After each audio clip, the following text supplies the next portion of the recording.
Been reading books of old, the legends and the myths, Achilles and his gold, Hercules and his gifts, and Spider-Man's control, and Batman with his fist, and don't see myself upon that list. But she said, where'd you wanna go? How much you wanna risk? I'm not looking for somebody with some superhuman gifts, some superhero, some fairy tale bliss. Just something I can turn to, somebody I can kiss. I want something just like this.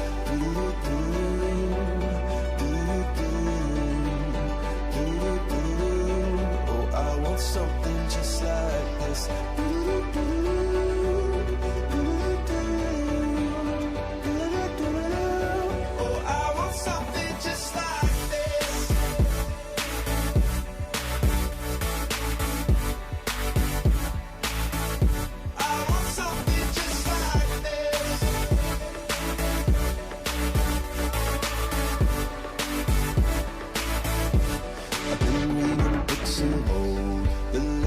And the myths, the testaments they told, the moon and its eclipse, and Superman unrolls the suit before he lived. But I'm not the kind of person that it fits. She said, where'd you wanna go? How much you wanna risk? I'm not looking for somebody with some superhuman gifts, some superhero, some fairy tale bliss. Just something I can turn to, somebody I can miss. I want something just like this.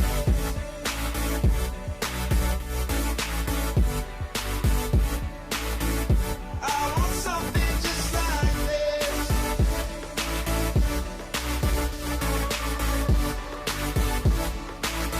Oh, I want something just like this.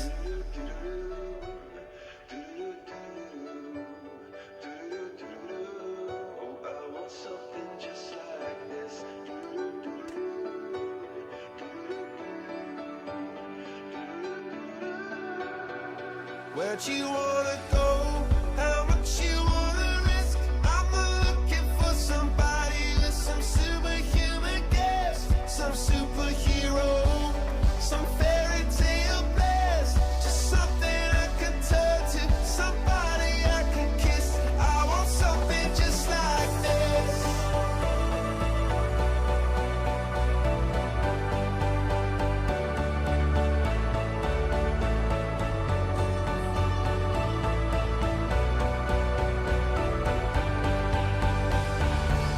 Oh, I want something just like this.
Ladies and gentlemen, good morning. Welcome to the 2017 CPX Forum on IoT Plus.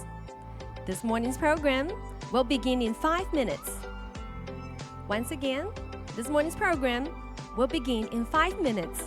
Please be seated. 各位在场的所有贵宾、所有媒体朋友们，我们今天早上的议程将要在5分钟后准时开始。我们感谢您的耐心等候。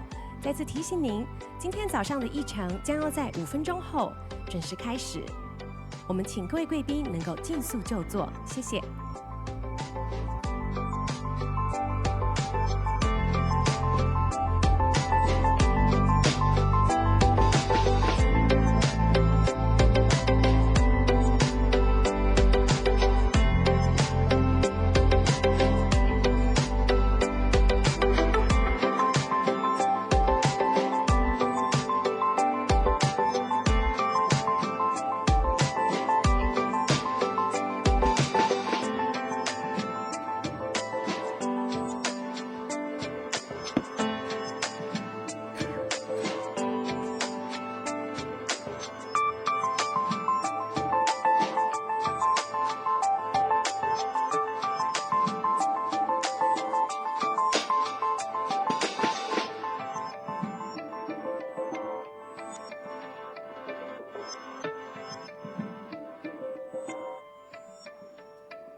and gentlemen, good morning. Welcome to the 2017 CPX Forum on IoT Plus.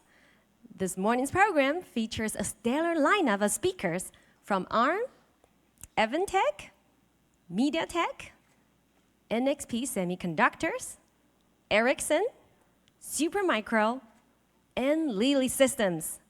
And these speakers will address a wide-ranging topics such as scaling IoT, IoT revolution, IoT security, just to name a few.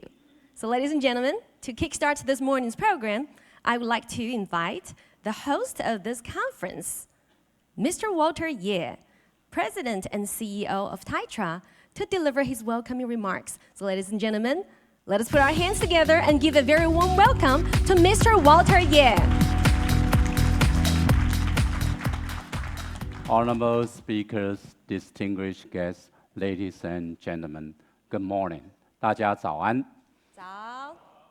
On behalf of organizer of COMPUTEX CPX conference, Tetra, I would like to welcome all of you to join today's section on IoT Plus, and also thank you all the speakers for coming so far to join us and contribute your perspective to our audience. Gartner's forecast that 8.4 billion connected things will be used in 2017, a 31% increase over last year, 2016, and will reach 20.4 billion by the year 2020. That is a huge number, I would say.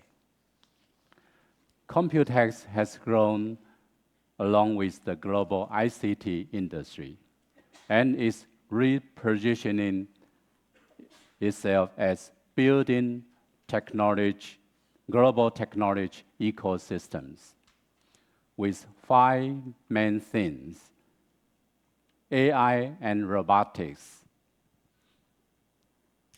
innovation and startups, IoT applications, business solutions, and gaming and VR.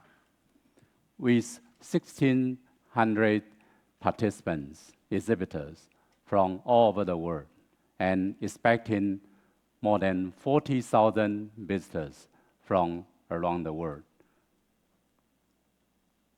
COMPUTEX is an idea platform to showcase the latest technology applications, as well as to source the most innovations in ICT and IoT products and solutions.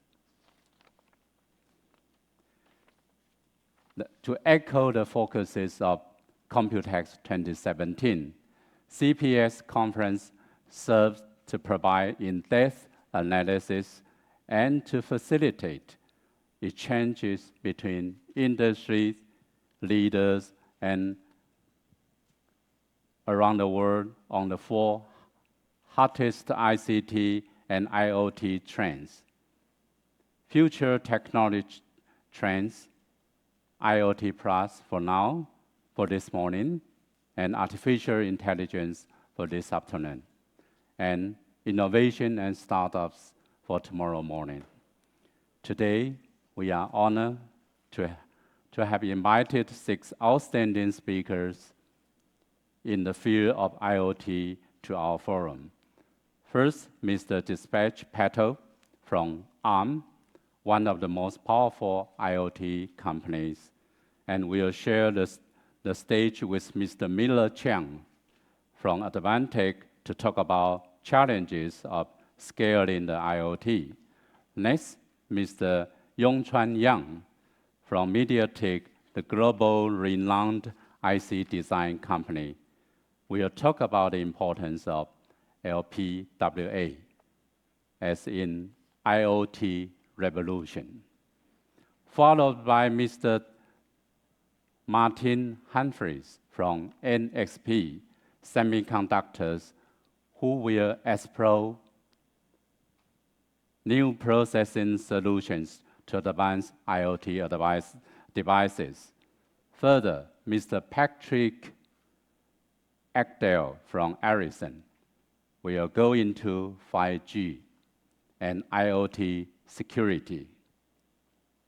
Mr. Big Mariana from Supermicro, one of our very important exhibitors for COMPUTEX,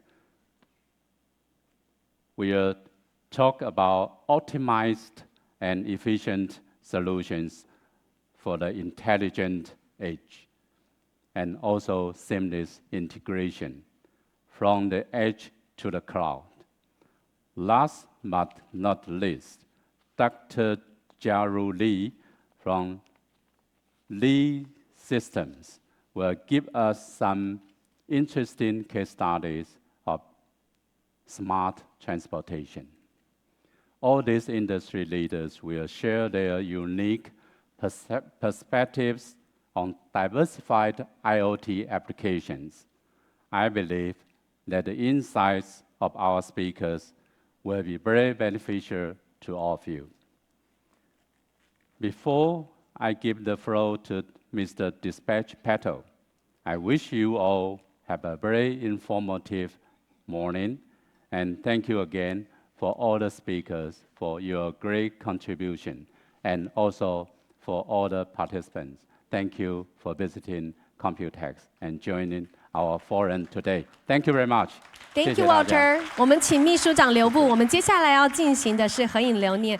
Now we would like to invite all the keynote speakers this morning to please go on stage for group photo shooting. Ladies and gentlemen, please help me welcome Mr. Dipesh Patel, President, IoT Services Group, ARM. Miller Chan, Vice President of Embedded IoT Group, Advantech. Yu Chuan Yang, Deputy Director Manager, Internet of Things, MediaTek. Martin Humphreys, Vice President and General Manager of IMX Applications Processors for Consumer Markets, NXP Semiconductors.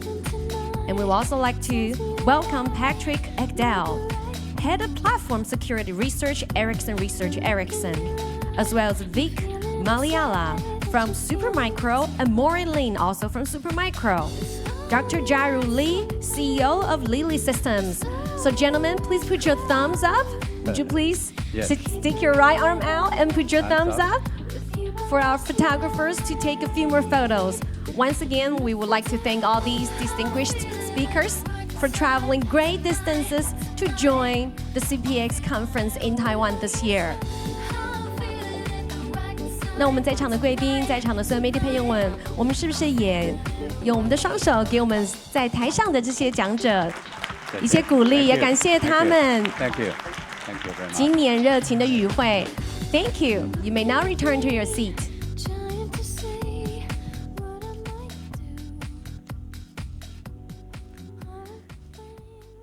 And now is the moment we've all been waiting for, the keynote speeches. Today's first keynote speakers will be Dipesh Patel from ARM and Miller Chan from Advantech.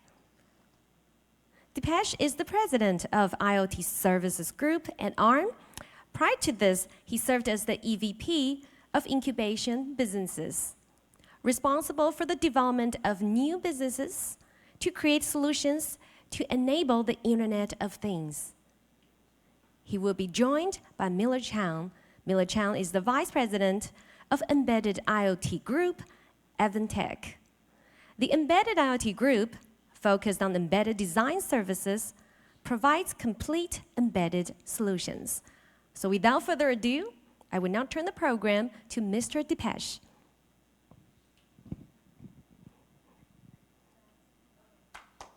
Now let us have a warm applause to welcome Mr. Dipesh on stage.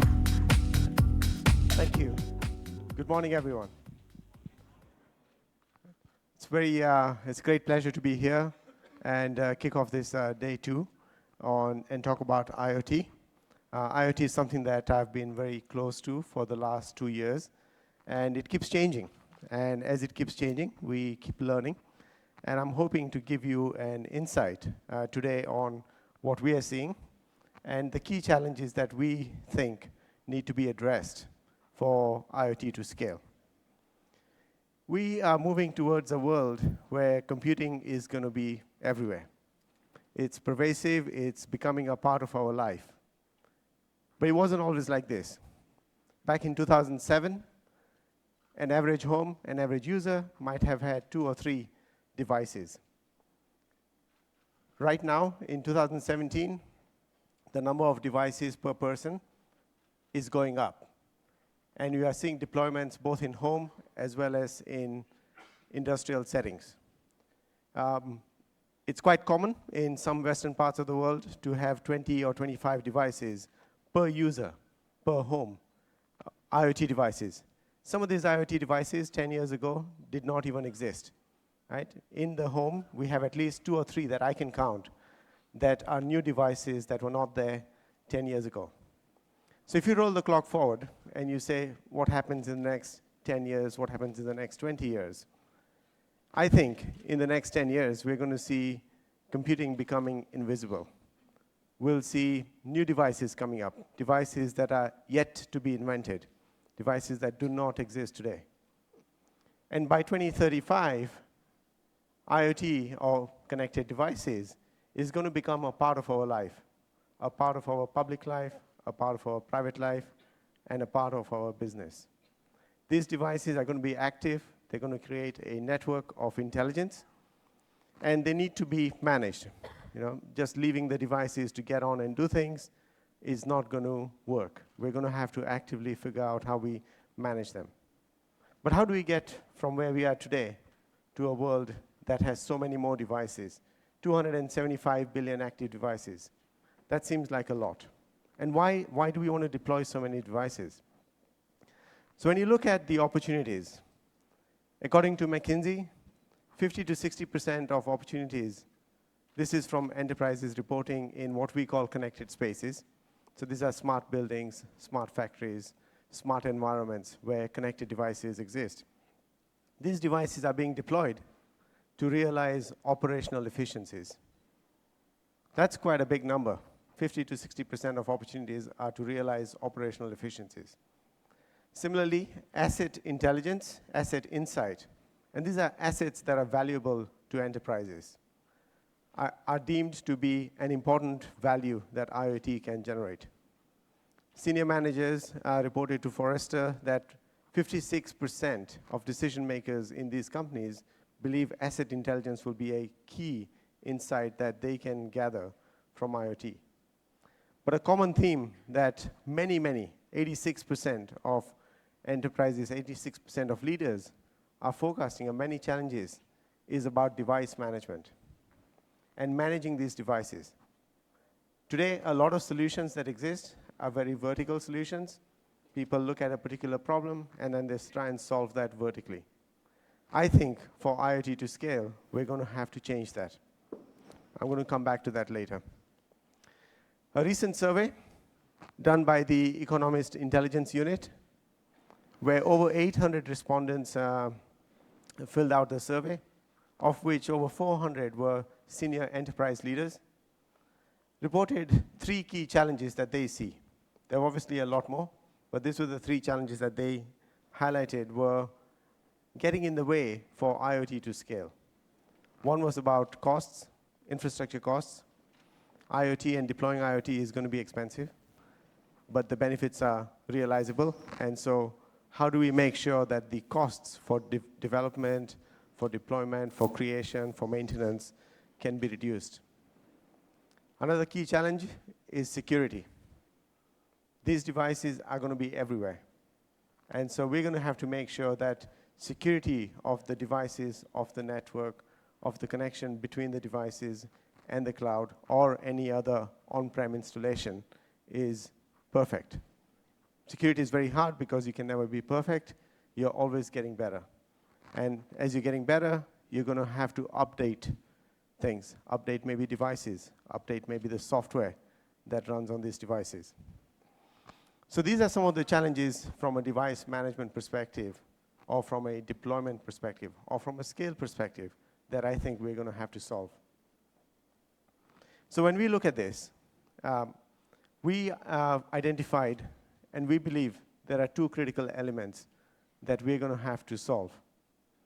The first critical element is a platform that addresses the challenges for creation, for deployment, and for maintenance, and for management of devices. That, I think, is a key component. That's what we've been focused on at ARM. That, of course, requires multiple layers, because a platform's many different things to many people, and I'll talk a little bit about that platform later. But having a platform by itself is not enough. A lot of enterprises, which are the key to IoT growth, are also looking for what can you do to reduce risk. And so having deployments that you've scaled out, that you've tested, that are battle tested, robust and reliable, are going to be important, so that an enterprise can take advantage of IoT and understand the risk and minimize that risk. Architecturally, when I look at IoT, I try and simplify things because it can get very complicated. And I try and think of the world of IoT as 4 different components. First is on the compute. Almost every device will need some form of compute to process the data. The types of devices, the types of end devices that you're going to see are going to be very, very different. So there's not going to be a one-size compute that fits everything. And so being able to provide a solution, a component, maybe it's a CPU, maybe it's a subsystem that sits around that CPU, that is fit for purpose, right? It's not a one-size-fits-all. So something that's fit for purpose is going to be very important. It's something that ARM has always been looking at through the processors and the IP that we develop. The other component that is critical is security. Security is not only something that you can retrofit. Now, we believe strongly that security is something that you have to design in right from the beginning. That means that the CPU, the system that sits around it, the components that sit around it, that make up the SoC, that then make up the device, how keys get stored, how keys get managed, who gets access to keys on devices. All these issues have to be solved, and they have to be solved right from the beginning, right from the architecture. Then you come to connectivity. Just like compute, you're going to have a variety of connectivity that is going to be used for devices. Later on, you're going to hear about wide area networks. You've come across devices that are Wi-Fi, that are Bluetooth, Sigfox, LoRa. Pick your best choice, wired connections. The challenge here is to support all these different types of connectivity, but do it in a way so that the enterprise who wants to deploy IoT devices can develop once, maybe twice, but reuse many, many times. So having a solution that is able to cope with the different types of connectivity, whether it's at the device end, or through the connection, or through the service that you offer, you have to be able to deal with connectivity. And then finally, there's the set of services that you create. At the simplest level, these are services to manage devices, but it's a lot more than that. There's the data that comes from devices, and what can you do with the data? Writing the analytics, and being able to take advantage of the insights that the data is giving you, because that's where those operational benefits or asset insights that the enterprises are looking for will come from. It's going to come from the data. I'm not really going to talk about data today. So in the platform that we've been creating, we've tried to partition that platform into 4 components. The work that we do on the device end, the work that we do on the services end, and then creating the ecosystem around it. That ecosystem is an ecosystem of partners, an ecosystem of developers, and together, an enterprise then has a more complete offering. Because I think there's not going to be one solution. There's going to be a combination of things that have to come together to create that complete IoT application, the complete IoT solution. So having partnerships and ecosystems, strong ecosystems, which we'll touch on later, is very important. So let's start with the device side. On the device end, today I'm just going to talk about the software. I'm not really going to talk about the hardware. I think the hardware world is well understood. Similarly, on the software world, I think it is well understood. But on IoT, for embedded devices, for devices that are small and tiny, constrained, today the software that exists on those worlds is very fragmented. And if we're going to address some of these challenges about connectivity or about security, we have this view that we need to create a consistent environment, a consistent software environment on which you can build the foundation for software that runs on IoT devices. So ARM has been working on something called EmbedOS for the last 5 years. And it's been an ongoing development. And that's a platform concept that we've used. We've been working on EmbedOS to create a consistent software environment that can run on devices so that the users who are creating devices can focus their time and effort on the applications and the differentiation. I don't think users want to try and solve the issues to do with networking stacks or to do with how a secure storage should work. If we can provide a consistent solution, then we can create that foundation on which secure devices can be built. At the heart of EmbedOS, this is something that is targeted at our Cortex-M CPUs, is a real-time kernel, which means that for embedded developers, you can use the same programming paradigm. The thread-based programming paradigm can be used.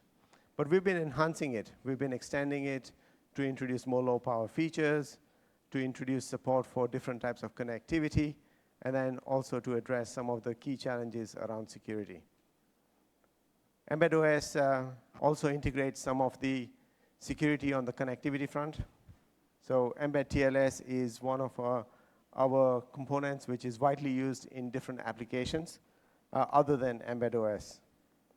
And we are extending this to support different types of connectivity. So not only Bluetooth LE and Wi-Fi, but also getting ready for LoRa, getting ready for NB-IoT rollouts as and when they happen. On the services end, on the cloud end, device management, as I was saying, is an important problem.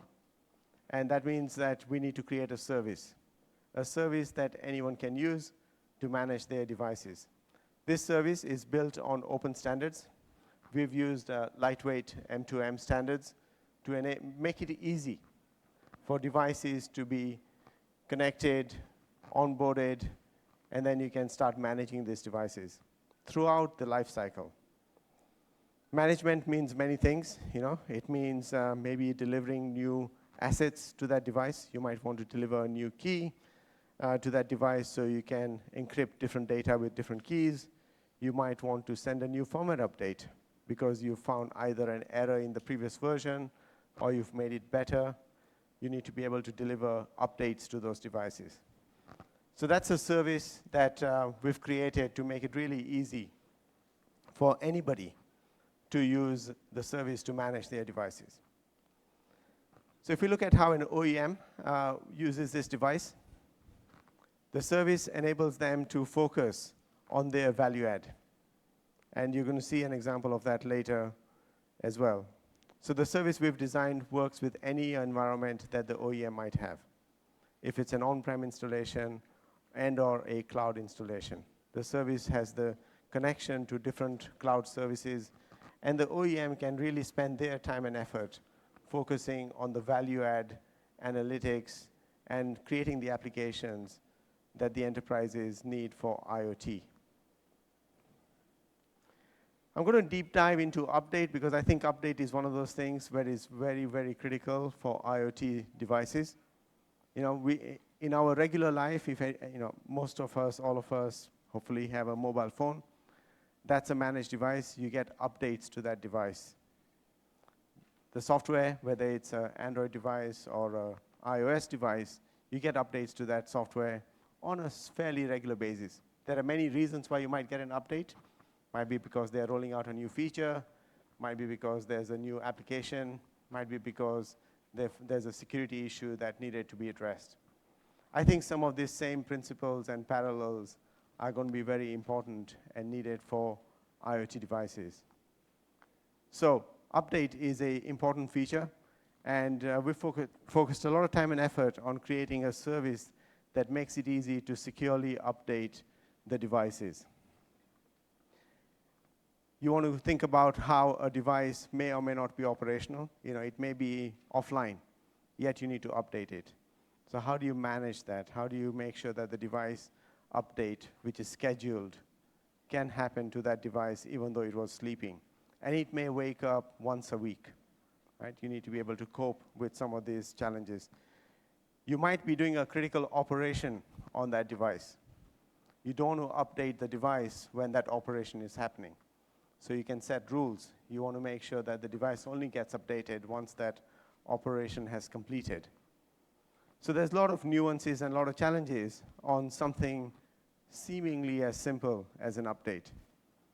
So the service is designed to work across different types of applications, different types of scenarios. So you as a user can take advantage of that. Today, you might say, why do we need an update? Surely this is a problem that others have solved. And to a large extent, update is something that others do work on, but actually it's an exercise that is left to the reader. So a lot of IoT services that are out there, their approach to update is update device. How you update it, what do you need to do inside the device itself, inside the OS, how do you integrate the software inside that device is something that the user has to solve. We think that's a barrier to scale IoT. And so what we've done is made sure that the components that go inside the device, that go inside the operating system, are co-designed and work closely with the service that the cloud is doing. The two things have to work together. There's a lot more to update. I can probably talk forever on update, but if you are a user for update, you want to make sure that you have some of these basic features and functions about running campaigns. What does that mean? Campaigns means being able to group devices together and being able to run an update for a group of devices. Now, these might be devices that are connected through different networks, through different ways. Some may be asleep, some may not be asleep. You need to be able to deal with all that. As you do the update, and if you're a user, you want to be able to monitor the progress. You want to be able to make sure that if there's an issue, you can troubleshoot it.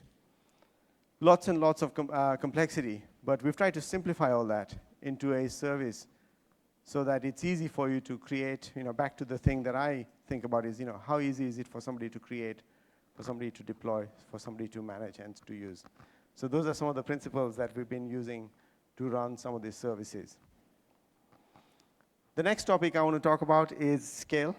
I think for scale, I talked about deployments and being able to deploy at scale and prove this to minimize risk. So if you're an enterprise that's going into IoT and you want to use a platform, you want to know that the platform and the different components in that platform have been deployed at scale. Somebody has to take the risk first, somebody has to lead the way, but then you as a follower can really take advantage of this and minimize your risk. So an example here of GE Lighting. This is somebody that we've worked very closely with since 2014. They use different components of our embed platform. They've deployed streetlights, initially starting with the city of San Diego. And as you can see from this, the benefits were actually to the city in terms of annual savings that the city could realize because the lights that were deployed in that city were connected. GE is now taking that and deploying that across other cities in the US as well as across South America as well. In fact, if you happen to be in New York at some point and you go to the Flatiron building, which is a famous building, the streetlights around there are streetlights that are connected. So if you look up, you'll be able to see the streetlights connected. And these are connected and managed using that service, that platform that I talked about. Similarly, on the OS side, its question is, where has it been used? How many different applications is it being used in?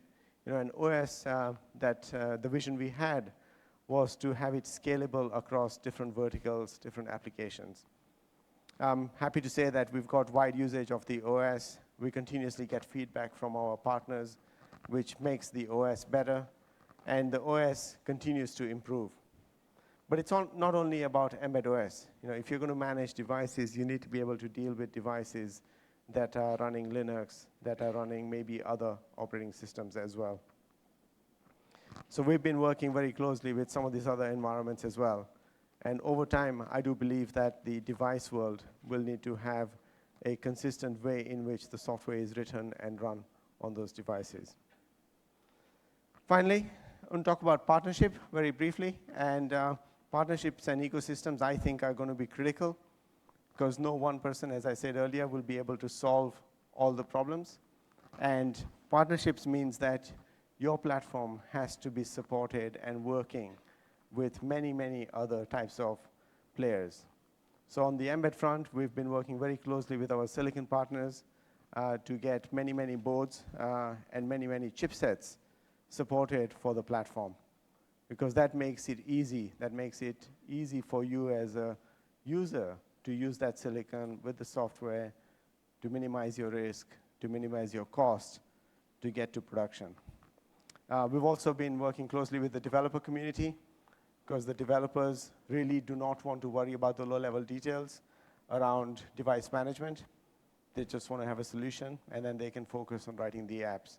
So having an active developer community on your platform is very important. And finally, I think you need real partners to get to production.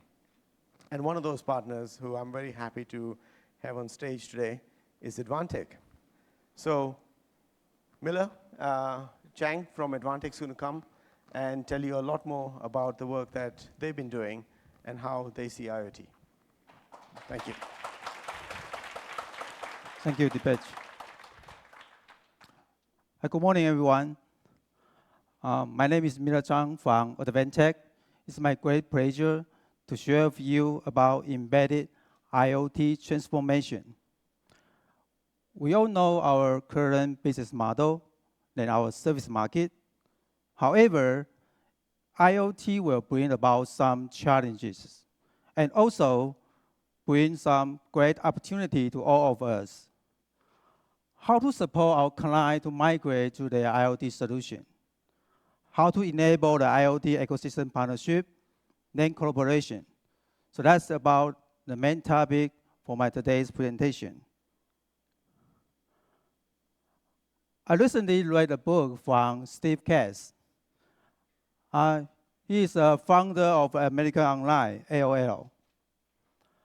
AOL was an early pioneer to provide internet services in 1990s in North America. From reading, I found the internet age was exactly 20 years ago. I still remember I need to use a dial modem. The access speed is around 55 kbps dial modem to dial up the internet. And nowadays, we connected to the internet over much faster broadband. That is 200 times faster than before. Even our cell phone, our mobile phone, that has 100 times faster than 20 years ago. I see some of you are nodding. I believe we are the same age. Second wave is an app economy and mobile revolution. Mobile phone is changing the world. Many of us use the social media almost every day. I don't think I need to describe more detail because we are just now. How about third wave? Internet of Things, the Internet of Everything.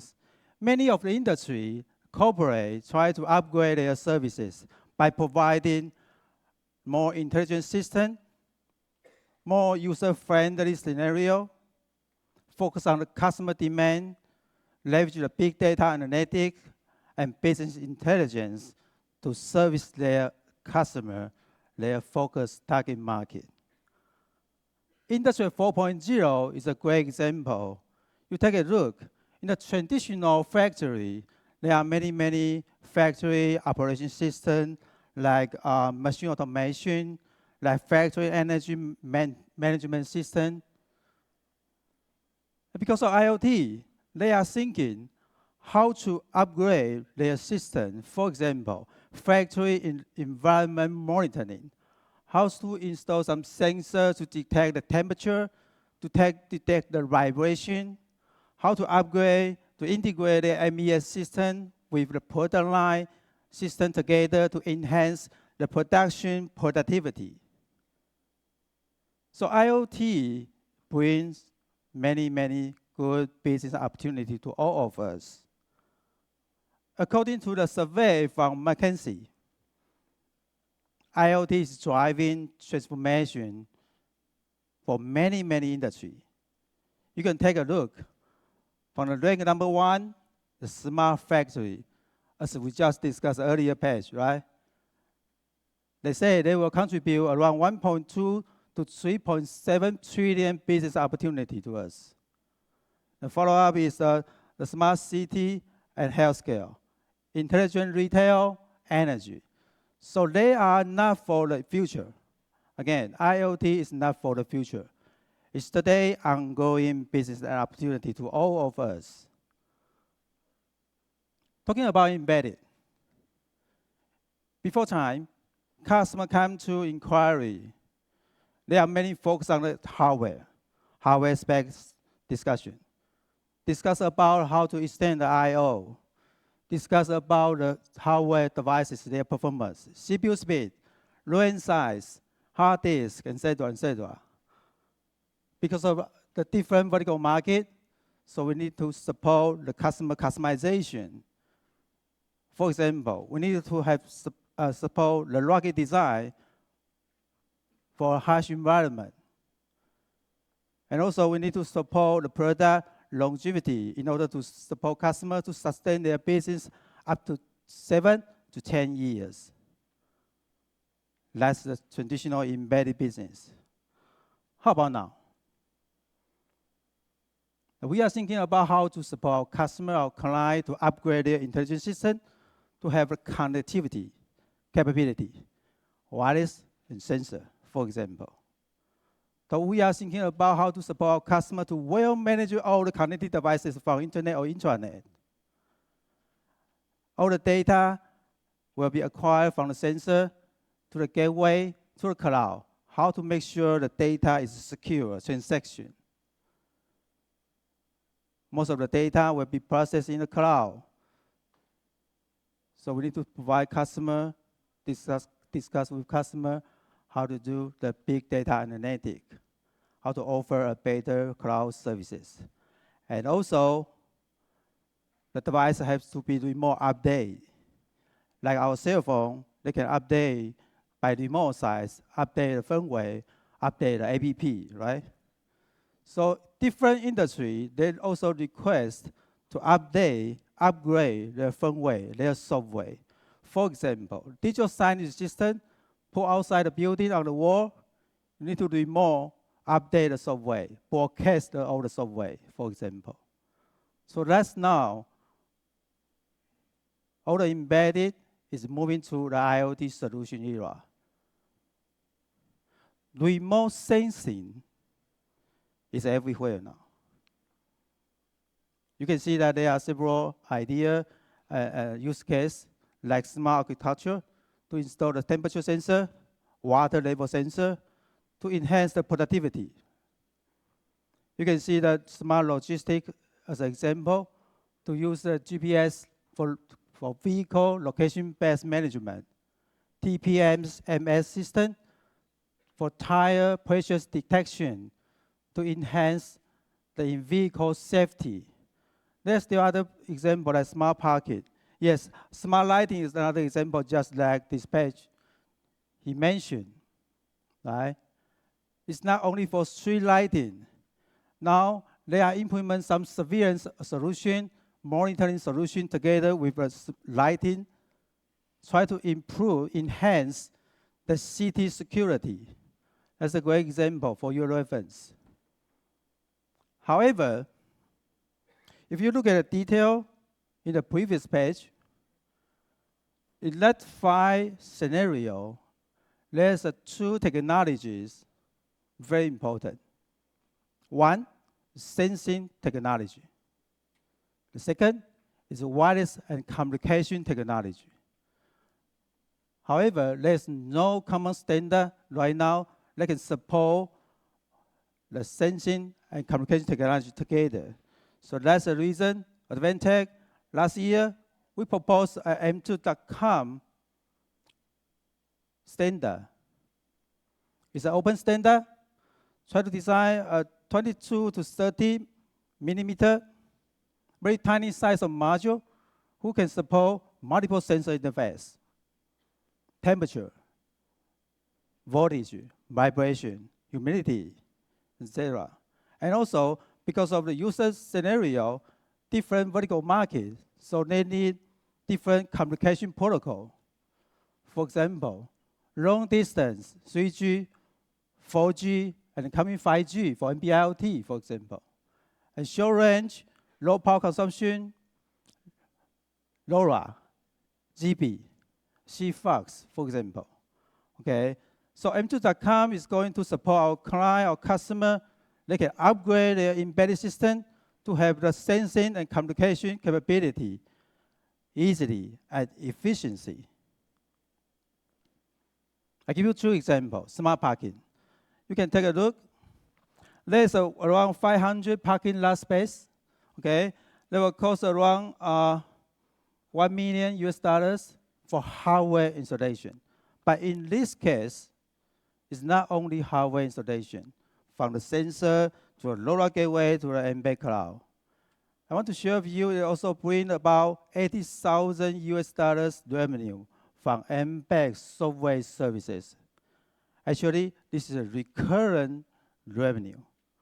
Okay, so I want to emphasize again, the IoT solution on smart parking system will not only talk about the hardware value, but also talk about the software value. It's a new business model to offer us. Smart architecture is also a good example. You can see there's around a 6.25 arc field. We need to install some different sensors that to detect the sound, to take the water level. Okay, all the data can be collected from the sensor to the gateway and process all the big data in the cloud. In this case, we can help our customer to save 50% of the development time from sensor to gateway to cloud implementation. It's a good example for your reference. So,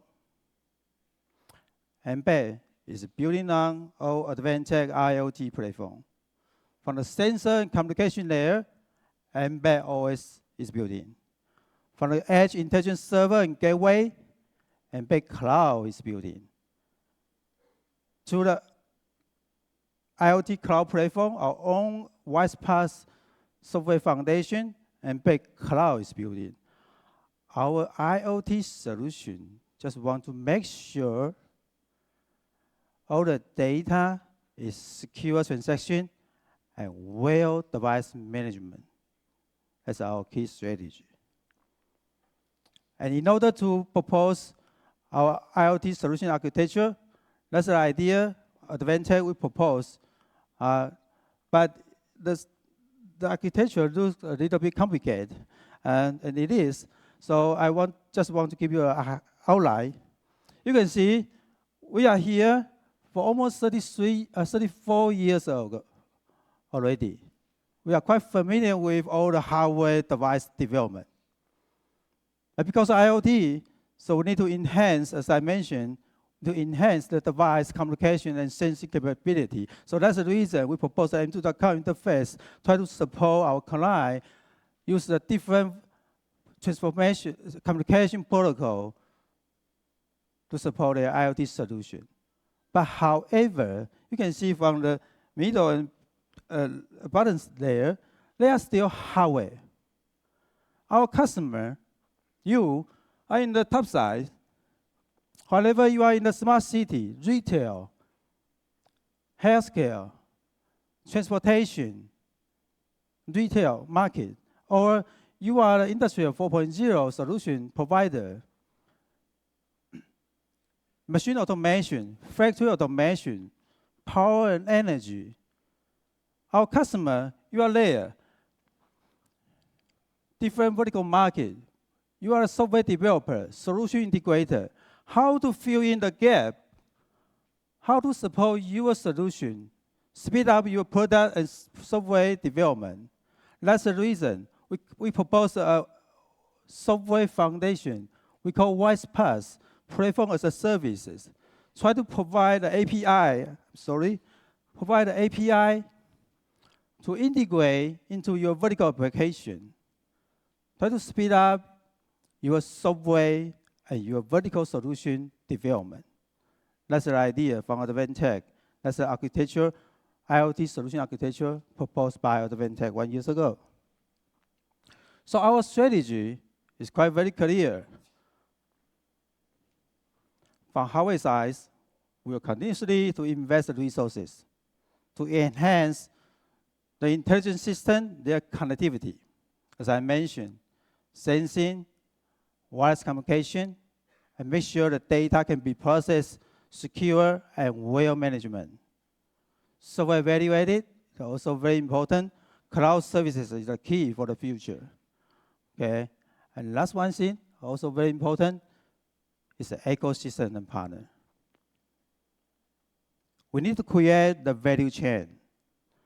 And the value chain has to be very domain focused. And also, we need to create some new business model. Like I mentioned earlier in the smart parking experience, right? The case, we are not only create the hardware value, but also create 80,000 revenue, recurrent revenue from software value added. It's a new business model which we need to focus, we need to understand. In the future, we need to work together to create it, the new value. Partnership is very important, but we are not able to do everything alone. So that's the reason we need to align with the silicon vendor. ARM and NSP, all the silicon vendor, Qualcomm. We need to align with the software partner. We need to align with the Linux and Android community alliance. We need to propose M2.com standard and better to align with the sensor and the communication silicon partner. And our partner also need to focus on each of the vertical market. Like you can see from the equipment builder, medical, transportation, gaming, right? Digital signage, retail. So each of the industry, you need to create your value chain, as I mentioned. Then you need to work as a partner together. We need to think long term to accomplish many things in order to face any uncertainty and challenge in the future. So I truly believe long-term thinking and focus on the innovation of IoT solutions and services is our common vision for next decade. So that's my final remark, and thank you for all your listening. And before the end, I would like to invite Dipesh come back to the stage again to give you the final remark. Thank you. So hopefully from this combined presentation, the key things that have come out, for me there's three key components. One is about platforms, having a platform on which you can create a solution, use that to minimize your risk to get into deployment. The second, security is very important. It has to be end-to-end. You saw that in Miller's presentation. And then the third thing, of course, is a partnership. Partnership is very important. We need to work together to create a value chain, work together to create an ecosystem for the new IoT era. Thank you. Thank you.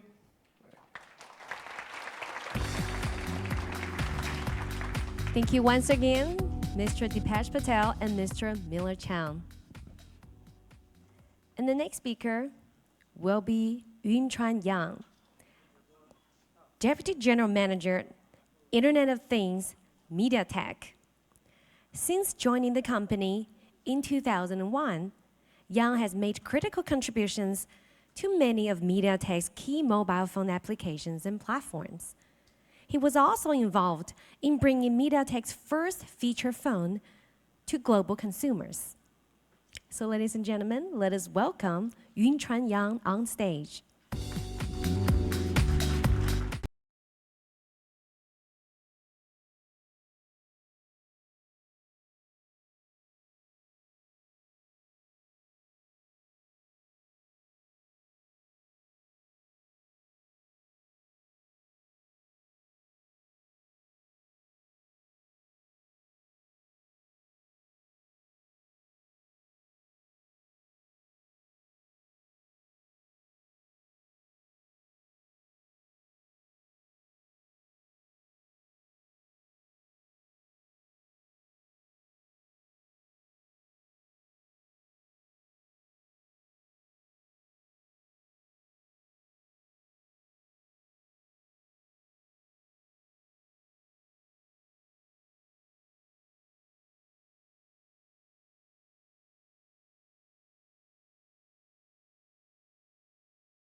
markets, NXP Semiconductors.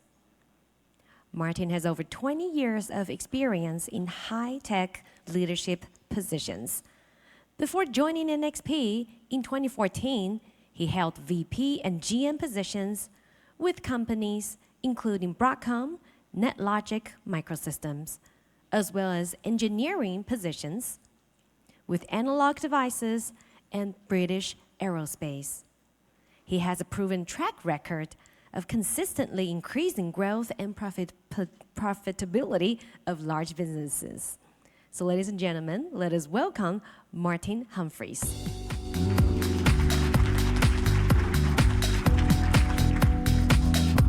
Thank you, and good morning. I'm very happy to be here back in Taiwan. I spent a lot of my career here working with many companies and seeing them grow and develop. So what I want to talk about today is obviously the IoT business and what's happening with that. I think it's interesting as we talk about IoT and we see how IoT has developed over the last several years. Is what is IoT and what does it mean to all of us? And I think there's a couple of different areas here that we see transforming our world. Things like very high performance sensing with the advance of 3D graphics and touch capability, augmented reality, those type of things. We see that as part of where what I like to call media IoT is going, and I'll talk about that a bit this morning. I think obviously there's been a lot of discussion about securing our world, and it's very, very important that whatever IoT device is deployed or developed in the coming years, that we can evolve security with it. And I think one of the things that was mentioned earlier today was the fact that that is an ongoing problem, right? And it's a problem that we're all going to work on together. No matter which company is involved in IoT, we need to work on it together as an industry to continue to improve security. And I think we're going to hear more about that today as well. Obviously, the fact that IoT could be any types of different services that we're going to be able to touch, see, talk to, those type of things. We want to be able to have a much greater accessibility to everyday devices that we use. And then we need to, most importantly, be able to scale that. And we heard that today, this morning, with some of the keynotes that have been talked about, is how do we scale these solutions? I want to talk a little bit about how NXP is working with some key partners to do that. So this is my only slide that really gets into kind of what we're doing from a platform perspective. But the integration of bringing Freescale and NXP together just about a year ago brought together a lot of different devices across the IMX processor world and into the microcontroller world. Today, the IMX6 family on my left and right there, probably some of the widest selling applications processors that are used today. They're in a multitude of applications ranging from consumer right through to industrial and into automotive applications as well. And so we had a big responsibility and a big challenge to find out how do we create the next generation of IMX processors and take into account all of the demands that are coming at us from the IoT world and the media world. And we came together with a series of IMX8 processors. And these processors are ranging from very high performance automotive applications right down to super low power applications as well. And what we've done is we're obviously a very, very close ARM partner, and we've done a lot of work to integrate both A cores and M cores together in the same solution to provide the best of both worlds of high performance and ultra low power capability. So what I'm going to talk today is a little bit about what we call the IMX8M for media and how that's affecting some of the things that we're doing. So this is the area I want to talk about today in some fairly specifics, is video streaming, voice, audio streaming, and smart home. And again, there's a survey here that was done by Cisco that, in fact, by next year, almost 80% of all internet traffic will be video. And so there's obviously a massive opportunity for OTT, over-the-top services, as we see companies, I'll use the term cable cutting, though I think obviously for the companies that are in the set-top box world, that's not a great analogy. But even those companies that have been providing set-top box and media content to us are producing their own OTT-type solutions. So I think we see a lot of things happening from that perspective. Also, I want to talk today about what's happening with 4K display and high dynamic range and how that's affecting us. Voice is very, very critical and been a subject that we've heard today, and voice control. And I'm going to talk a little bit about what people like Google's doing and Amazon, what we're doing with them. And as you can see here, 25 to 30% of lookups are done using voice commands, and that's significant because if you're a Google and you want to basically get revenues from lookup and searches, you want to make sure that you're enabling voice searches and you're getting revenues and monies coming in from those areas as well. So that's an important area. Audio streaming. Today we see a lot of Bluetooth connected speakers. Again, they would come under an IoT definition of connected to something. And we see the Wi-Fi world coming into that with Wi-Fi connected speakers that really are becoming IoT speakers, right? Because these are now devices that are in your home, providing audio and sound and music and so on, but they're connected out to the internet. And I'll talk about those sort of services. And then smart homes, right? I mean, that's another key area of how we want to be able to control thermostats, smoke detectors, fire alarms, door control, security panels, all those type of things. And again, that's an area that we're focusing on. So these four quadrants of what I call media IoT is really what IMXM is targeted for and the work that we've been doing with our partners in those areas.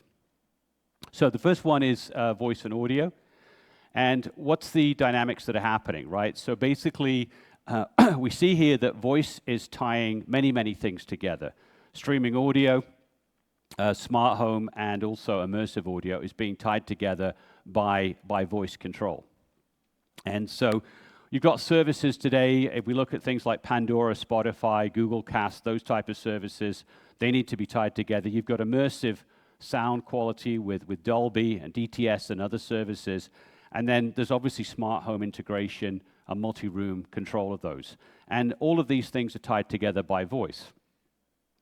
One of the biggest challenges that we've all seen in voice control and voice command that really wasn't solved until IoT, right, was the fact that I think probably everybody in this room has an automobile of some sort that has some type of voice command control in the automobile.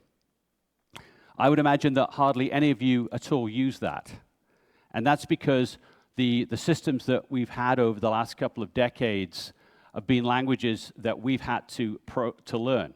The car manufacturers would program the vehicle to have certain commands, and we would have to use those commands.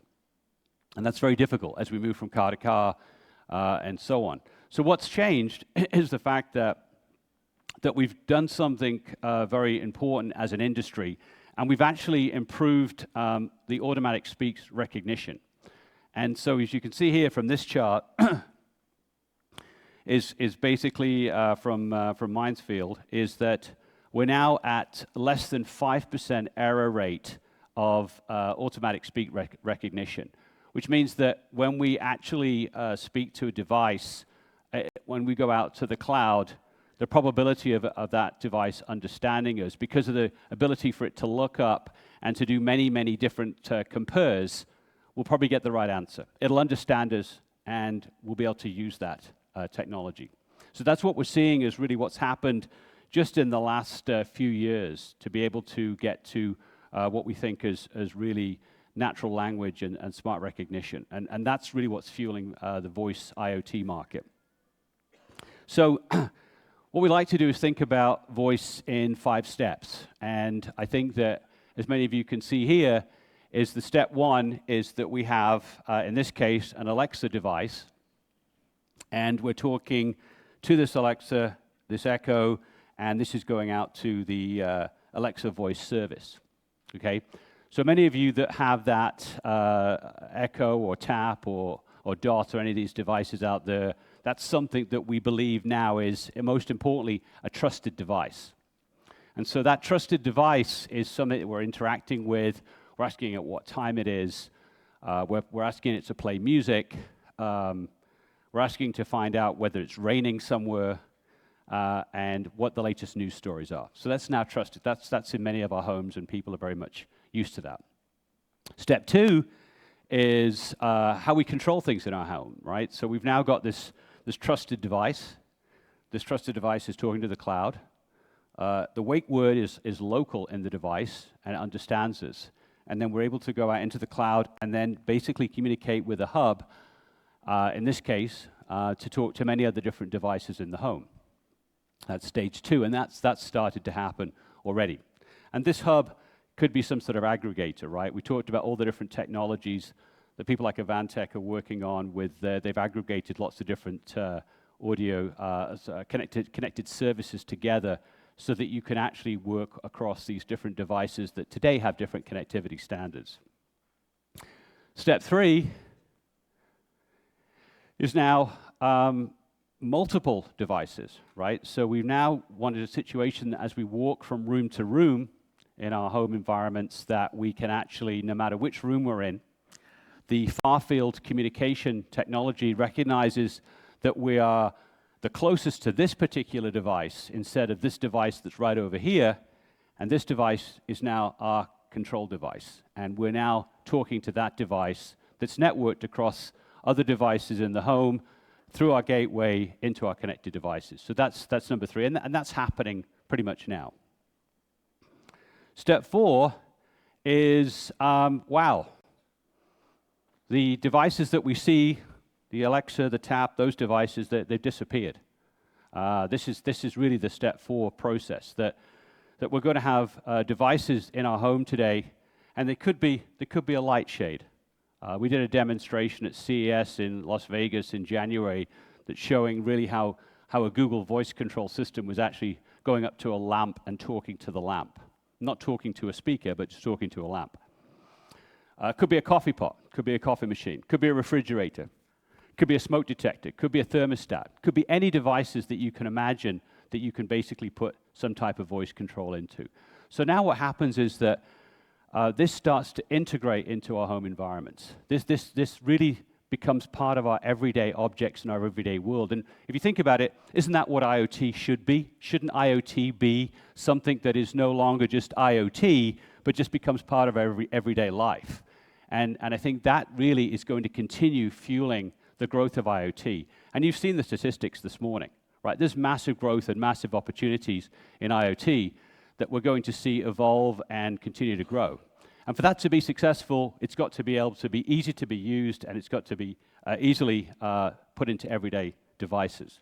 And then finally, step five, if we look at our artificial intelligence, so we've got all these different devices, appliances, thermostats, locks, smoke alarms in our home, and how that now becomes part of the smart city.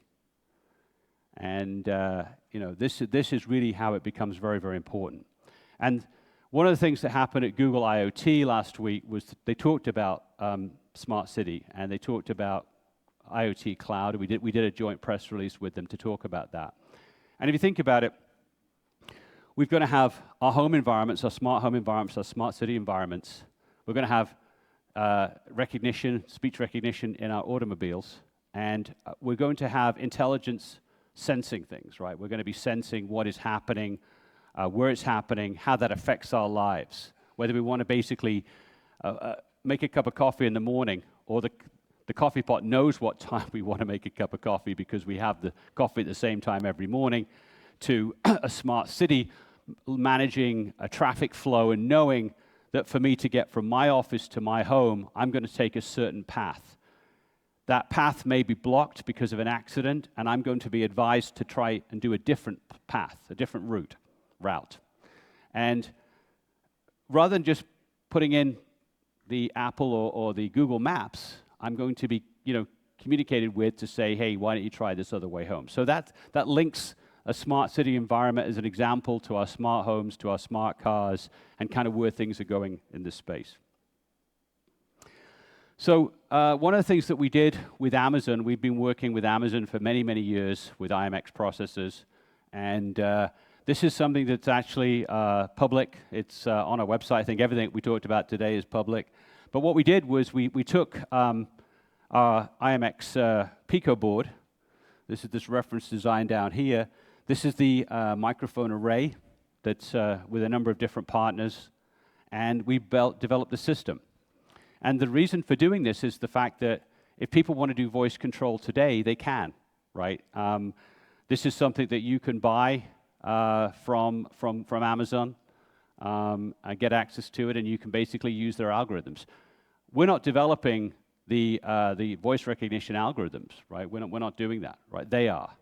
And that's becoming part of their ecosystem. We're enabling those algorithms to run more efficiently, easier, and putting it together in a solution. So this is something that's very, very important, and we're seeing a lot of people using these type of devices to develop their own voice IoT systems.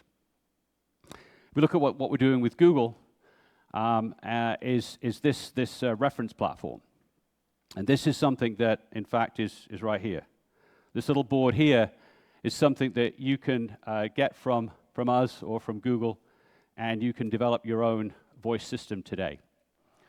This uses an IMX processor, either an IMX 6 or an IMX 7 processor, depending on what type of performance you want to run.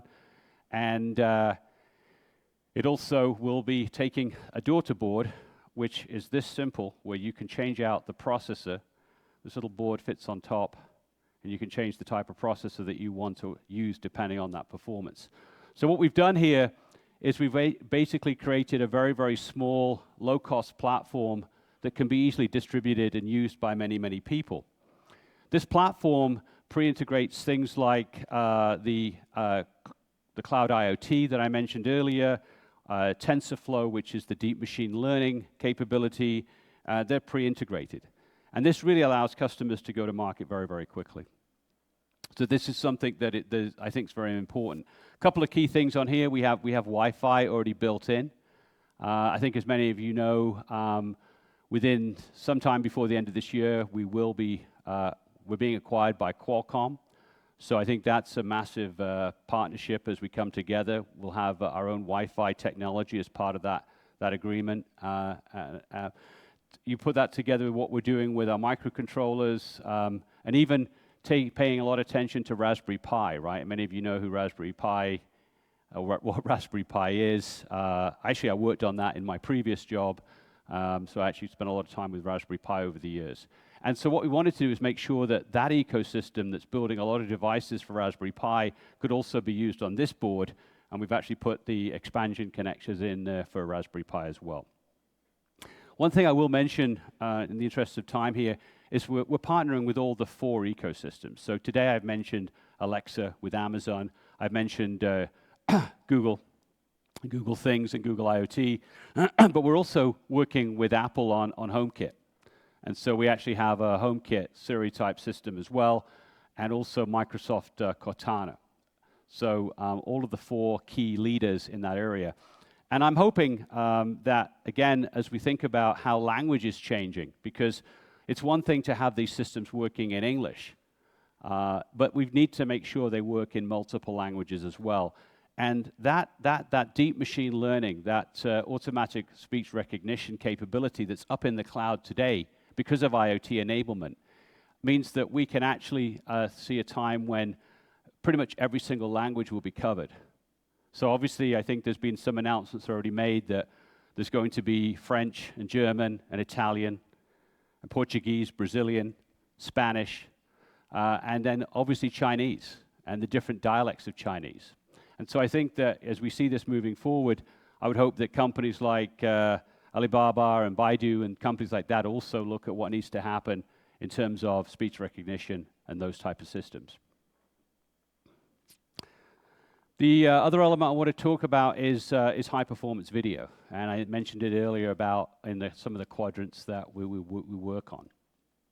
So I think one of the most important things today is that many of us have gone out, we've bought 4K display TVs, and we've had our 720s, we've had our 1080s, and we we hear sort of the vision of where 8K is going.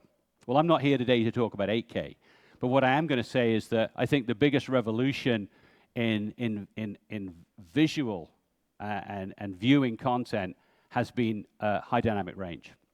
And so this is actually a slide that was done with Dolby Vision. Dolby Vision did this. It was a really great way to explain what HDR really is, because today, if you think about it, there's still a lot of CRT TVs out there, these tubes that we've all grown up with.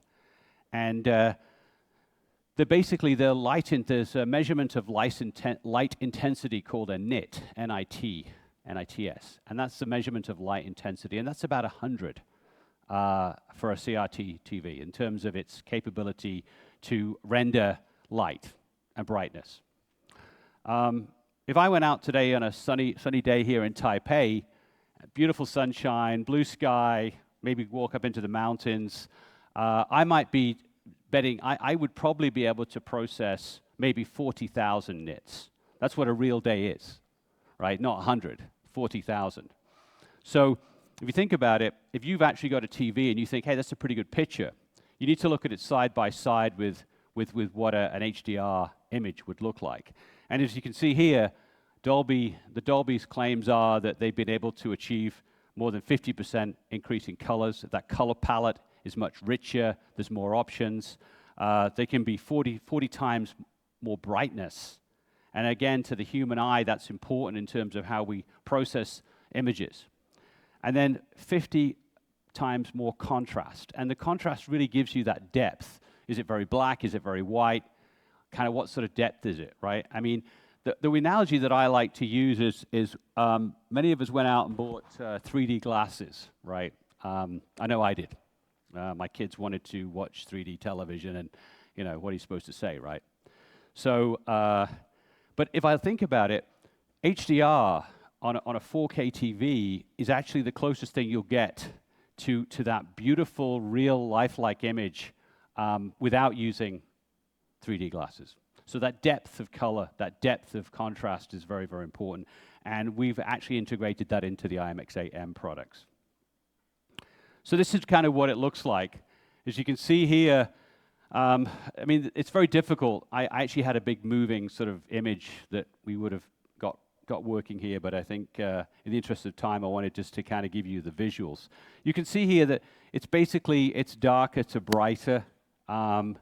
There's more color depth, there's brightness. It's very obvious. If you walked into a TV store and you saw a 1080p TV next to a 4K TV, you probably couldn't tell too much, right? Depending on the distance that you were away from the TVs, you probably couldn't tell. However, if you go and look at a TV that's running 4K regular with that HDR and 4K HDR, you can see an immediate difference. And this is kind of an example of what you might see. So very, very important. So in terms of what we've done with the IMX products, we've actually pulled together 4K Ultra HD, and this is important in terms of the fact that it's not just HDR10, which is one of the standards, or hybrid log gamma, or Dolby Vision. We've basically pulled it all together. So if you buy a solution for OTT using an IMX8M, you can program what type of HDR you want. And that's important because there's different royalty models based on content. So again, I know that this is a big subject about IoT, but again, this is back to, I see OTT, over-the-top media, as IoT. It's coming through the internet, and it's connected to everything that we're doing to consume content. We've used ARM Cortex-A53 processors and M4s embedded in that as well. And we basically brought in a lot of connectivity capability as well to actually make that happen. The other important, I think, feature for what we wanted to do with the M family, the 8M family, is to make it scalable, right? Is to be able to put it together so that you can scale resolutions, you can scale software, you can scale platforms. And so in the same way that we did this with Google, there's basically this, once you have this board and this software running, you can scale what type of processor you want and what kind of performance you need to run that. And then advanced human-machine interface solutions as well. I think this is another key area that we're driving. Multiple display technology, and then immersive audio and voice capability as well. And again, one of the things that I mentioned earlier was that what we're trying to do with audio was the sound bars, right? And the audio streaming capability. Well, you need multi-channel support to be able to do that. You need wider dynamic ranges to process audio and give you that type of high performance quality, which this device does. Okay, so security. I'm going to end a little bit on this topic of security. Talked about a lot today, and I think that solutions and security go hand in hand. So what we've done is started the enablement of working with many ecosystem partners. So if you think about it, you're going to hear a lot about security today and in the coming years. It's an ongoing evolution of security. It needs to become better and better.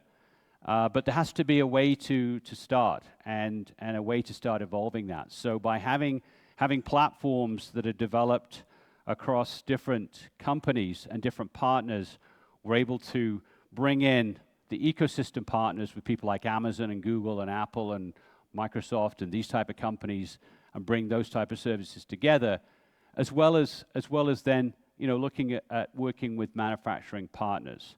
And so NXP has probably over 100 different board partners across the world that we work with. And I think many here in Taiwan as well that we work with to develop our solutions and systems. In terms of the security companies, I think there's many different companies making security software and making security hardware. And that's something that we partner with. There's going to be security companies that have different specialist areas in video, audio, voice, smart home environments, and we are partnering with those companies to make that happen, in addition to bringing our own security expertise to those applications as well. And then I think one question that I was asked on several occasions when we talked about the development of our board ecosystems and what we're doing with IMX for media, what we're doing with IoT, a lot of people said to me, how did this happen? Why did NXP, suddenly get involved in some of these IoT type developments? And this was maybe a couple of years ago, right? I mean, so IoT has been something that we've all been working on for a very long time. It's really just starting to become even more exciting now. And one of the things that happened to us, probably happened about 2 years ago, was the first phone calls we were getting from our customers who didn't really know much about IoT. They didn't know much about audio. They didn't know much about voice. But they'd been people we'd worked with. And these are industrial customers and consumer customers who had different types of appliances and white goods, right? And an example of somebody that makes a coffee machine or an espresso machine saying, I'd like to figure out how to put voice command control into my espresso coffee machine. I don't know how to do that. I buy chips from you. I buy solutions from you. It's been a good relationship. Can you help me? And so that's really how we started off. And so because of the depth of customer contact we've had over the years in such a wide diversity of applications, we knew that we had to put together some of these different solution designs so that customers who are making a coffee pot or making an espresso machine could focus on what they did best, which was making those appliances, and basically integrate some type of voice control, integrate some type of IoT connectivity to their product into the cloud, and be able to join the growing membership of IoT. And really that's how it all started. So just wanted to really close on this subject, and I think we could spend days and days and days talking about security, and we probably will. But one thing that's important to know is that I think all of us take it very, very seriously. One of the things that NXP is well known for is secure payment, secure transactions, NFC, secure elements. We've shipped over 10 billion smart cards, right? So we have a lot of experience in security on multiple small, low-cost devices, requiring massive security as it relates to payment and banking information and those credentials. We also I've done a tremendous amount of work with lots of different governments over the years to create passport security. And some of those little chips that are in our passports are actually NXP processors that contain security information about our identities. So this is important. We're going to obviously work with our partners to put security into devices, everything from the baseline of secure boot right through to tamper detection, and then advanced key encryption and trusted sources. And we're going to continue to evolve and grow that along the partnerships and the community. So I think that in closing, I just wanted to really say that I think that this is probably the time for IoT. We talked about it for a long time. It's by far probably the most exciting time, and particularly the field that I'm working in with many of you is in media IoT, and I look forward to an exciting future for all of us. So thank you for your attention. Thank you. And thank you, Mr. Martin Humphries, for your excellent presentation. And ladies and gentlemen, the next speaker will be Patrick Ekdahl, Head of Platform Security Research, Ericsson Research, Ericsson. Dr. Ekdahl joined Ericsson Research in 2007 and started to research mobile platform security issues, such as hardware isolation and different trusted computing problems. He has also been actively contributing to different standardization efforts, mainly for device security. His research interests include 5G security, IoT security, platform security, trusted execution environments, and cryptography. So, ladies and gentlemen, without further ado, I will now turn the program over to Dr. Patrick Ekdahl. Thank you very much. And good morning, everybody. It's very nice to be here. It's my first visit to Taiwan, actually. It's a beautiful country and a beautiful city here, I must say. So I'm very pleased to be here. So I'm going to talk a little bit about 5G and IoT security aspects. We heard a lot about security aspects for IoT devices, but I think it would be interesting also to take a look at the connectivity that will be provided to some of these IoT devices, namely the 3GPP style of mobile broadband communication, and the security of that. So let's start. 5G is something that we're sort of developing at the moment. We're trying to standardize, trying to build. So what is it that we envision with the 5G standard? Well, there are a couple of things that will be significantly different from previous systems. The previous systems going from like 2G to 3G to 4G has been sort of a step when we change technology. For 5G, it's more like kind of a ramp up, because many of the things that we want to use in 5G, we are sort of trying out in the 4G system as well as we speak here. So, but some of the main characteristics of the 5G system will be that it will have a larger bandwidth. We're going from 20 megahertz up to 100 megahertz in channel space. We will have what is called beamforming, which is a really kind of cool concept. Previously we have divided we have time division, where you slice up the time and give a time slot to each user. And you have frequency division, so you assign different frequencies to different users. And with beamforming, we can actually divide the geography as well, so that we can simultaneously transmit to, say, 5 different mobile units in different geographic areas using what's called beamforming. So that's just another way of increasing the capacity of the base station and increasing the capacity of the mobile system. We will have a virtualization of the core network. The core network is everything sort of that is behind the radio base station. All those nodes that take care of the signal once it sort of comes from your mobile phone to the base station, and after the base station when it goes into the core network. That part of the system will be virtualized. And that is because we want to create something that is called network slicing. So we will give each user a much sort of an own space in this core network, isolated from each other. And that slice is used to give you a better and richer quality of service experience. So if we look at quality of service in the 4G system and all the previous systems that we have deployed, we sort of gave you mobile broadband on a best effort basis. We tried to give you as fast connection as possible in each time instance. And a couple of years ago, we of course recognized the Internet of Things and sort of thinking that, well, we also need something that is more power efficient. So then we came up with things like a narrowband IoT signaling. But the quality of service for LTE and 3G has always been at a best effort rate, give you as high data rate as possible.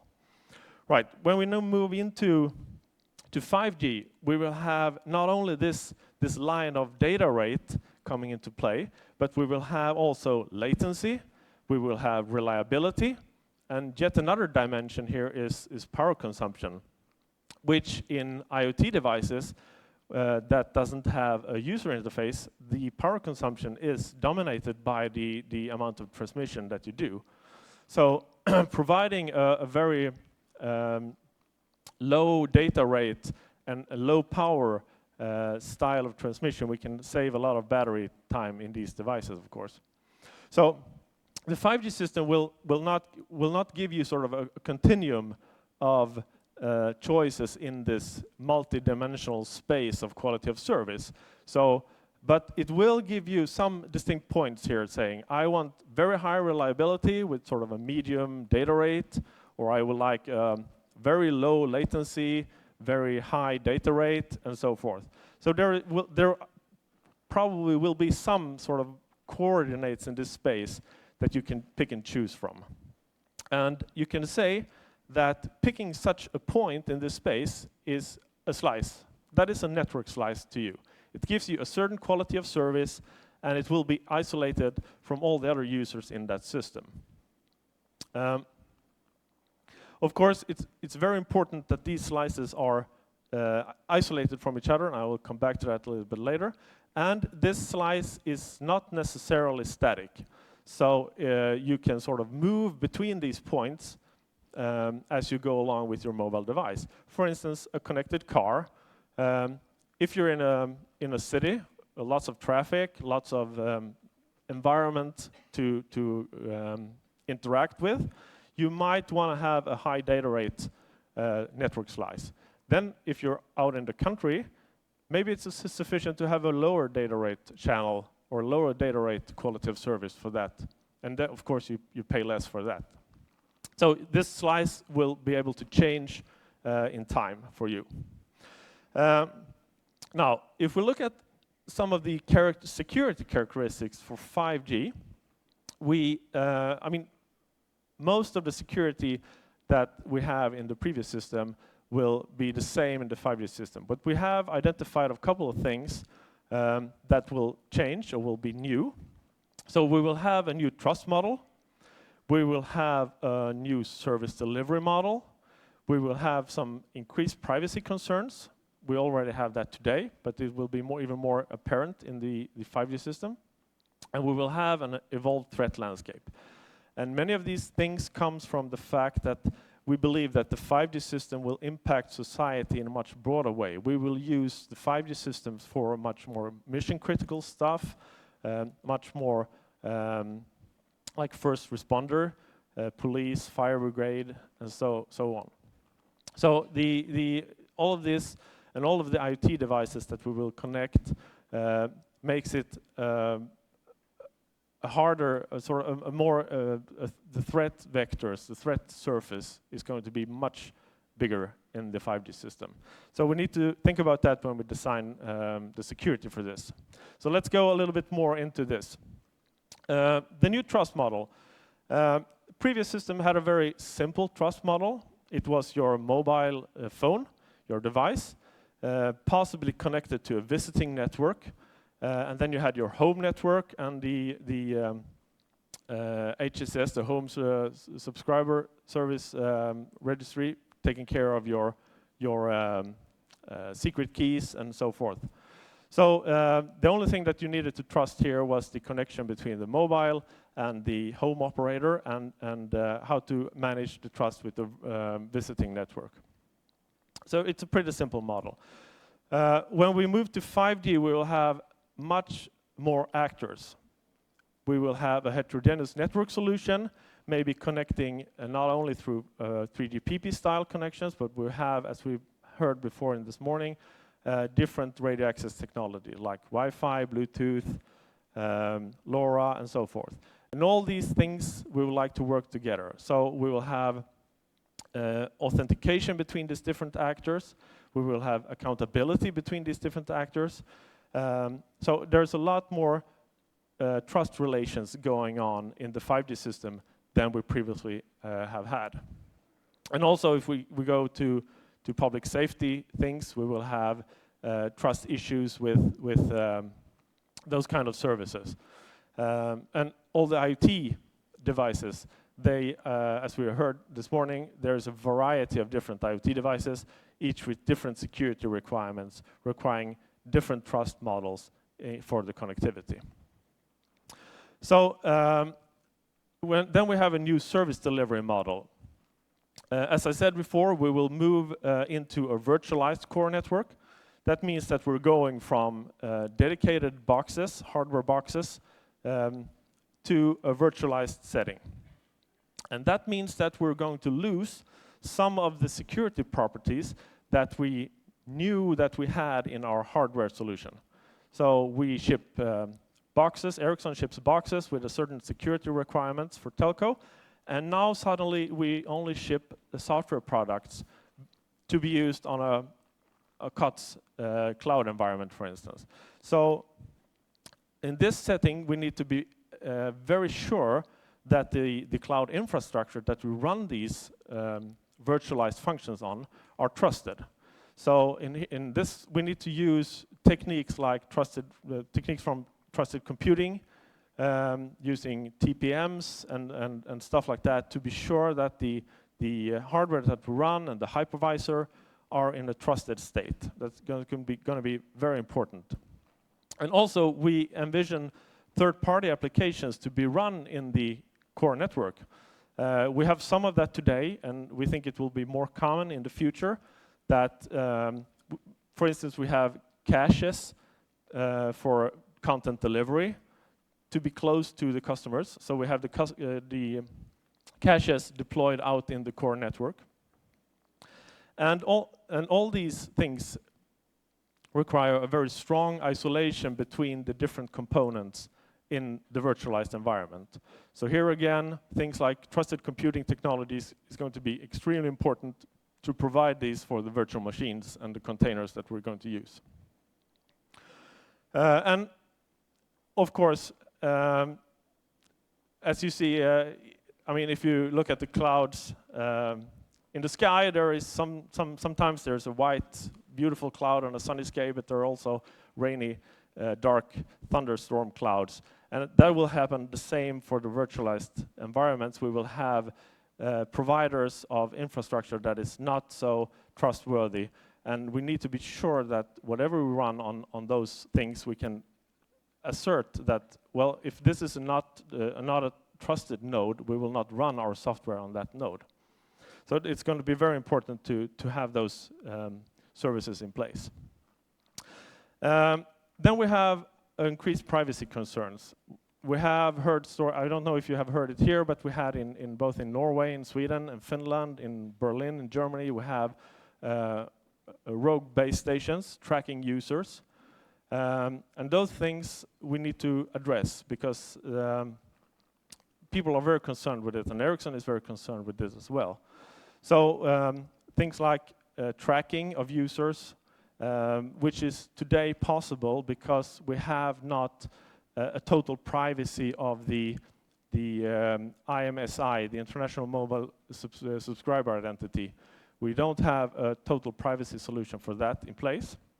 But Ericsson has just recently proposed in the standardization organization a way to make this private. So we're working on things like this to make your privacy much better in the 5G system. Then we have the evolved threat landscape. As I said, virtualizing this core network and virtualizing things will increase the attack surface. So you maybe have seen the T-shirt, there is no cloud, it's just somebody else's hardware. It's very much true. So when you run on somebody else's hardware, the attack surface will absolutely increase. And we have today very high value in the networks. Values from like content delivery networks or value from sensor data. And as we connect more and more devices and connect more and more sensors, the value in the networks will increase.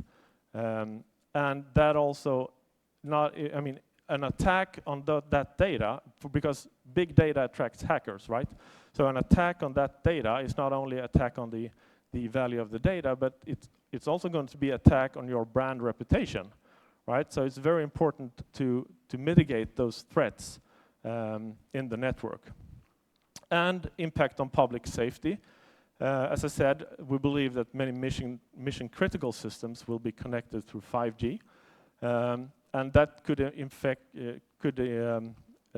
affect the public safety of you. And things maybe that you don't think about as critical for the society will become critical once it's connected. Like maybe you don't have that problem here in Taiwan, but in Sweden we have a lot of snow. So each morning the snow plows go out and sort of clear up the street.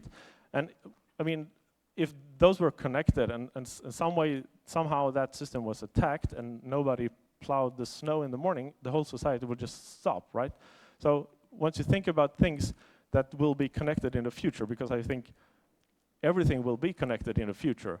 So if you don't think about, if you have things that you don't think are critical today, but will become very critical when it's connected and it doesn't work. So, and also not only technical attacks will increase the attack surface, we will have social engineering attacks as well. So it's very important to design the systems so that we minimize the risk of a social attack. So basically automate as much as possible and don't have any sort of critical persons managing the security for you or in any way, because social attacks in many ways are much simpler than technical attacks. So there is a strong need for measurable security assurance and compliance here. So the presence, the correctness, and the sufficiency of the security functions in the network is going to be extremely important in the future. So that's about the 5G security characteristics. And I also want to touch a little bit on the IoT. We have seen a lot of forecasts this morning. Here's another one from the Ericsson Mobility Report last year. And the good thing is they all show almost the same. So we kind of agree on the forecast here. But what you see here in this is that next year, the number of IoT devices connected will be surpassing the number of mobile phones. And in 5 years, we will actually have doubled the number of devices connected from almost doubled, from 16 billion up to 29 billion, so roughly a double, right? So this means that we need to be not only concerned with the security of the 5G system and the core network, we will also be very concerned with the security of the IoT devices that we deploy, because IoT devices can be used as a stepping stone to attacking the network and to attack other parts of the net. So here's my picture of an IoT value chain. It starts at the bottom with the device. And here it's, as we heard in the previous speaker, it's very important to secure the device itself using hardware root of trust. And that can be implemented, for instance, in a trusted execution environment or some other hardware facilities like a secure element or so. So that is very important to have a place where you can build your trust, because the trust of all the other parts in the chain depends on the trust you put in the device. And it also depends on the identity that you give the device. Because it's really important for you to give your device a strong identity, because otherwise you have no idea to which device you're talking to. You have no idea from what device your data is coming. So if you don't own your identity, you will not own your data from your device, right? So that is extremely important. Then we have the connectivity plane. And as I said, we will in the future have a much more heterogeneous access technology, maybe going from 5G systems or 3GPP systems over to Wi-Fi or to LoRaWAN or other radio access technologies. So managing these connections and managing the credentials for these different technology is going to be very, very important. And here we have, we're working in Ericsson Research, we're working on solutions for doing brokering of these identities, these credentials between different security domains and different parts of the ecosystem or the radio access technology system using, for instance, a blockchain. So you can brokering identities between different parts of the system using the same identity for connectivity across multiple different security domains. Then we have lifecycle management, and that is also very important. That's the part where we do manufacturing, installation, operation, and decommissioning of the device, and also update and patching. And we heard previous speakers talk about the importance of update and patching. And I think I can't stress that enough, because if you don't have a way of doing lifecycle management, you probably will lose your device in 1 or 2 years due to some attack. So if you deploy a device without having a thought-through path of upgrading and managing that lifecycle, I think you will be lost pretty quickly. Moving up the chain here, we have end-to-end security at the application layer. I think we're in pretty good shape in that layer, actually. We have IETF is working on these kind of standards. Here I'm talking about TLS, DTLS, and stuff like that. So I think we have a pretty good sense of how we're solving that security issue on that layer. And then on the top, we put the services. And we heard about new business models for IoT. And certainly, that security of that service will be dependent on all the layers below. So don't start building your security from your service, but think about it in the other way around, starting with the device. How am I going to secure the device? How am I going to store my secrets? How am I going to do the connectivity? How am I going to do the lifecycle management updates and so forth? Then you can think about the security of your service when you have all these other things in place. So it's very important to see that the security of the IoT value chain is a combination of all these layers, and you cannot just focus on one of them, right? But of course, you can bring in partners, as we heard ARM and the others talk about partners, to solve the other layers. But you have to think about them, you have to solve them in some way before you can deploy a secure IoT solution of any kind. So here is the health chart as I see it currently. Device security. Well, we have pretty good solutions there. We have trusted execution environments, secure elements, and so forth. The problem is that not many IoT devices are implementing them. We have seen stories about dishwashers being attacked, about teddy bears being attacked, about robots being attacked and taken over by hackers. Many of these problems would not be possible if they have used the technologies that we have. So I think theoretically we are in a pretty good shape. We know how to do it, but it's very seldomly deployed today. But I think that will have to change. Connectivity, I think we're pretty good, at least from an Ericsson point of view. We know how to do secure communications in Ericsson. That's one of our main mission. Platforms, lifecycle management. Again, there are some solutions. It's very fragmented, but it's not very much deployed. We have seen initiatives like Embed from ARM and their backend server using lightweight M2M, which is a very nice solution. We have been working with ARM in different projects using that technology. But again, it needs to be deployed. You guys that are implementing these things need to pick that technology up in order to succeed in securing your IoT. Applications, as I said, we are in a pretty good shape with respect to protocols, but there are some things that needs to be done.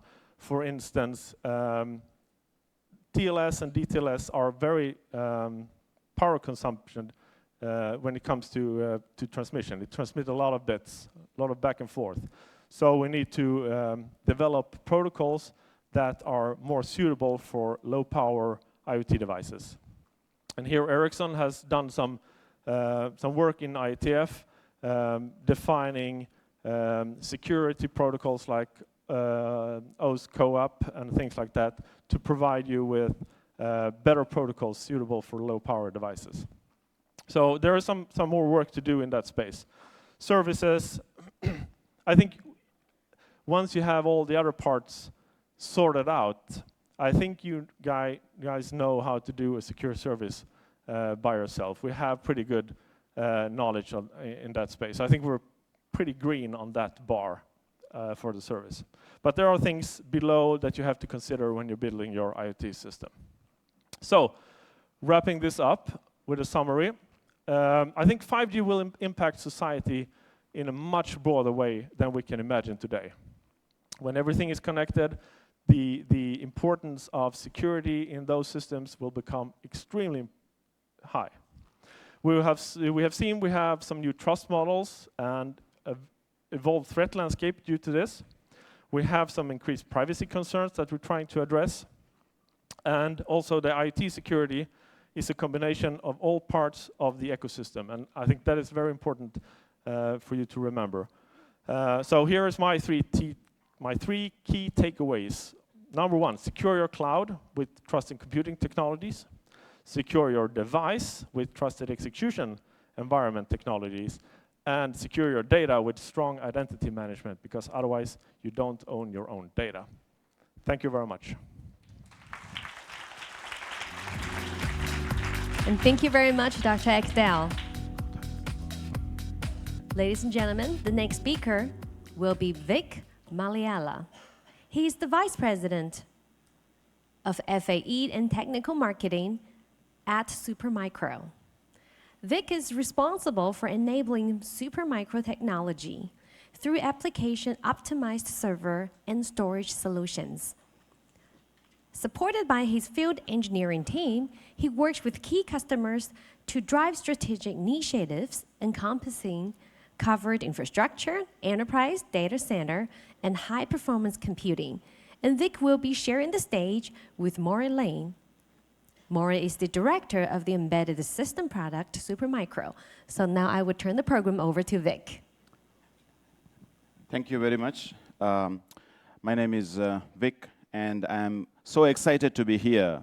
Part of it is because I'm here facing all of you, and part of it, the most part of it, is because at the juncture that we are at, in terms of bringing this IoT as a key technology to make our human lives better, both in the near term and in the next several years. The part of it is a lot of development has been done over the last several years, and it's all coming together right now as industry gets together to standardize on the platform, both on the software and hardware, in order to bring the right technology to the human beings. So here, I want to talk a little bit about Supermicro, and then what are the trends and what we are trying to do on the intelligent edge, and followed by one of my colleagues, Maury Lin, who is leading our embedded and IoT product line, to give some solutions and some real use cases that we have been involved with. Our company, Supermicro, is established in 1993, and we are a public company, little over $2.3 billion in revenue, and we are synonymous with our presence in compute and storage markets. What is not very obvious is we have been working with a lot of embedded customers in bringing Supermicro technology into that. You won't see our name there, but mostly because these products actually go into certain applications and appliances, and we are the secret, I would say, heroes behind the success of several companies.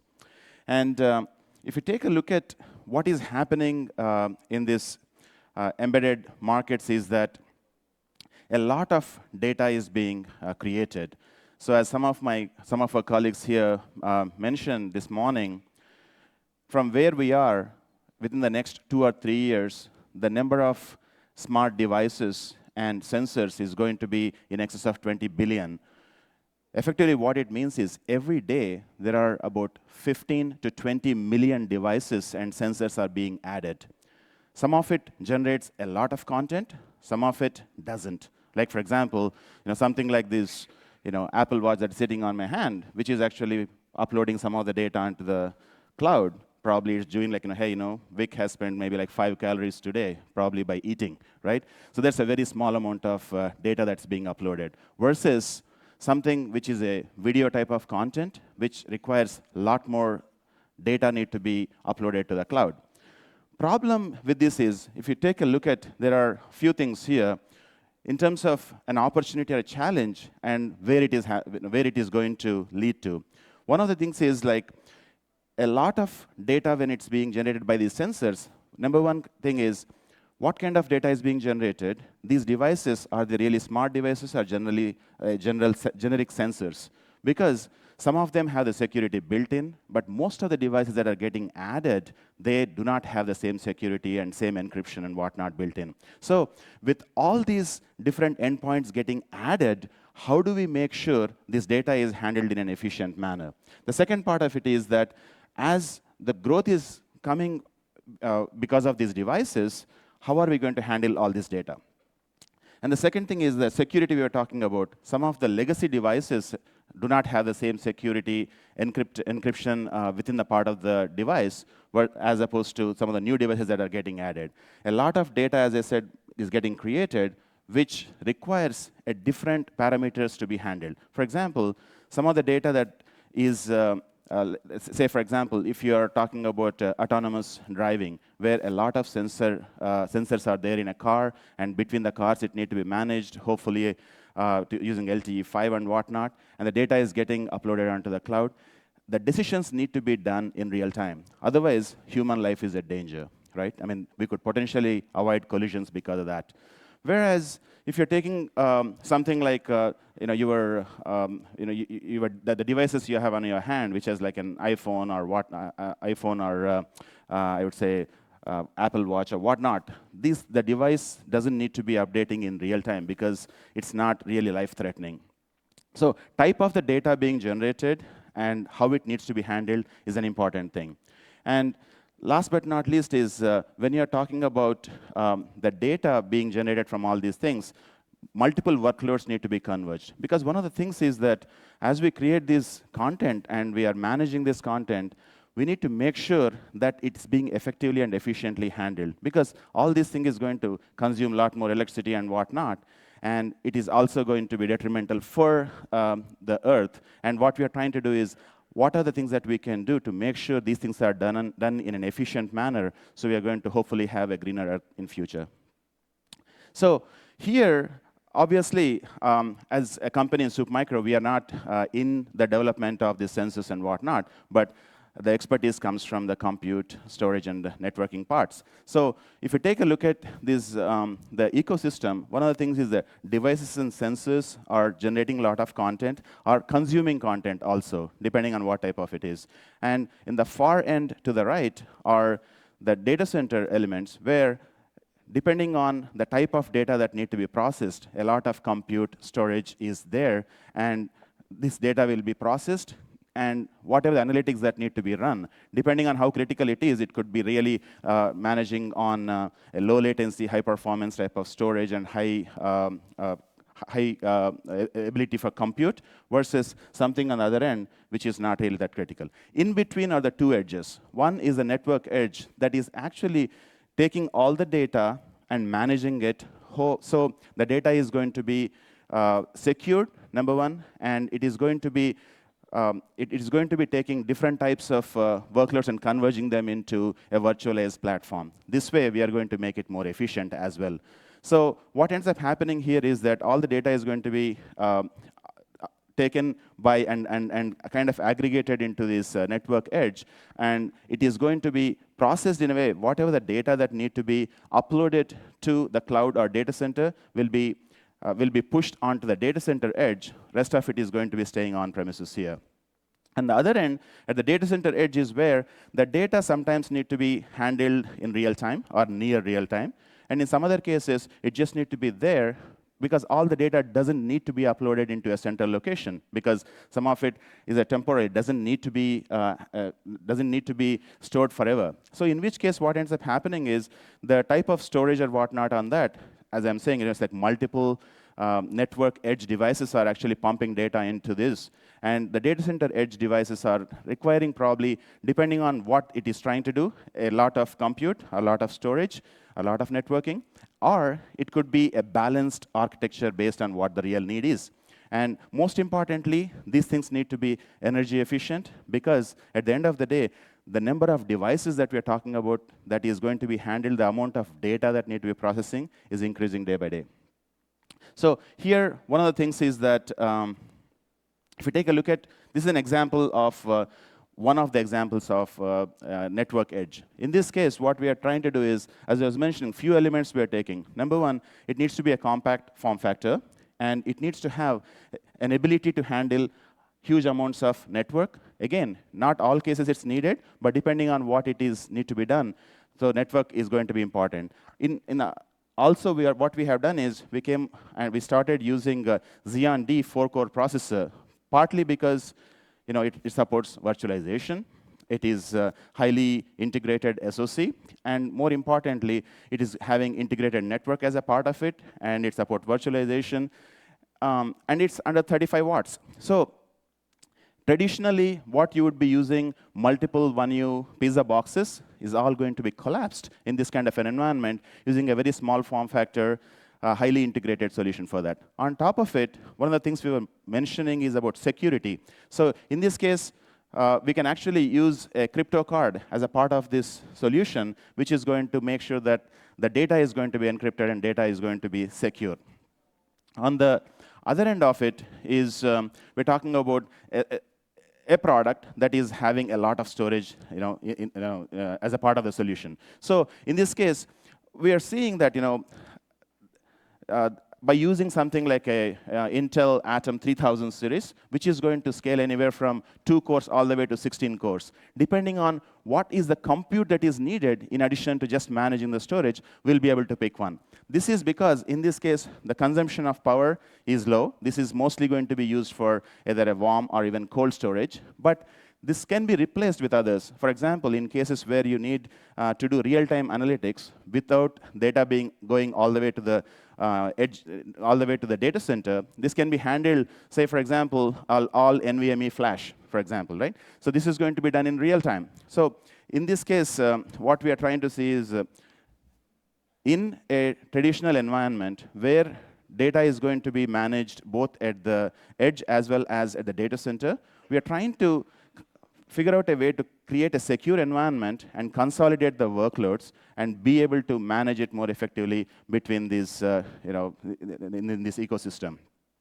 So it is very simple if you think about it, because at the end of the day, compute and storage is not new, and it's been there. What we are effectively trying to do is how we make this more relevant for the IoT part of the world, right? And the easiest way to explain this is to see how it is actually used in real-time environment. We have worked with some of the industry leaders in different segments and tried to use these solutions as a part of their deployments. And to explain that, I would like to invite Maury Lin, who is heading our embedded and IoT product line for Supermicro. Thank you. So, good afternoon, everyone. My name is Maury Lin. I lead embedded systems in Supermicro. I grew up in Taiwan, but got a chance to run my careers in Bay Area. So I choose 3 stories to share with you.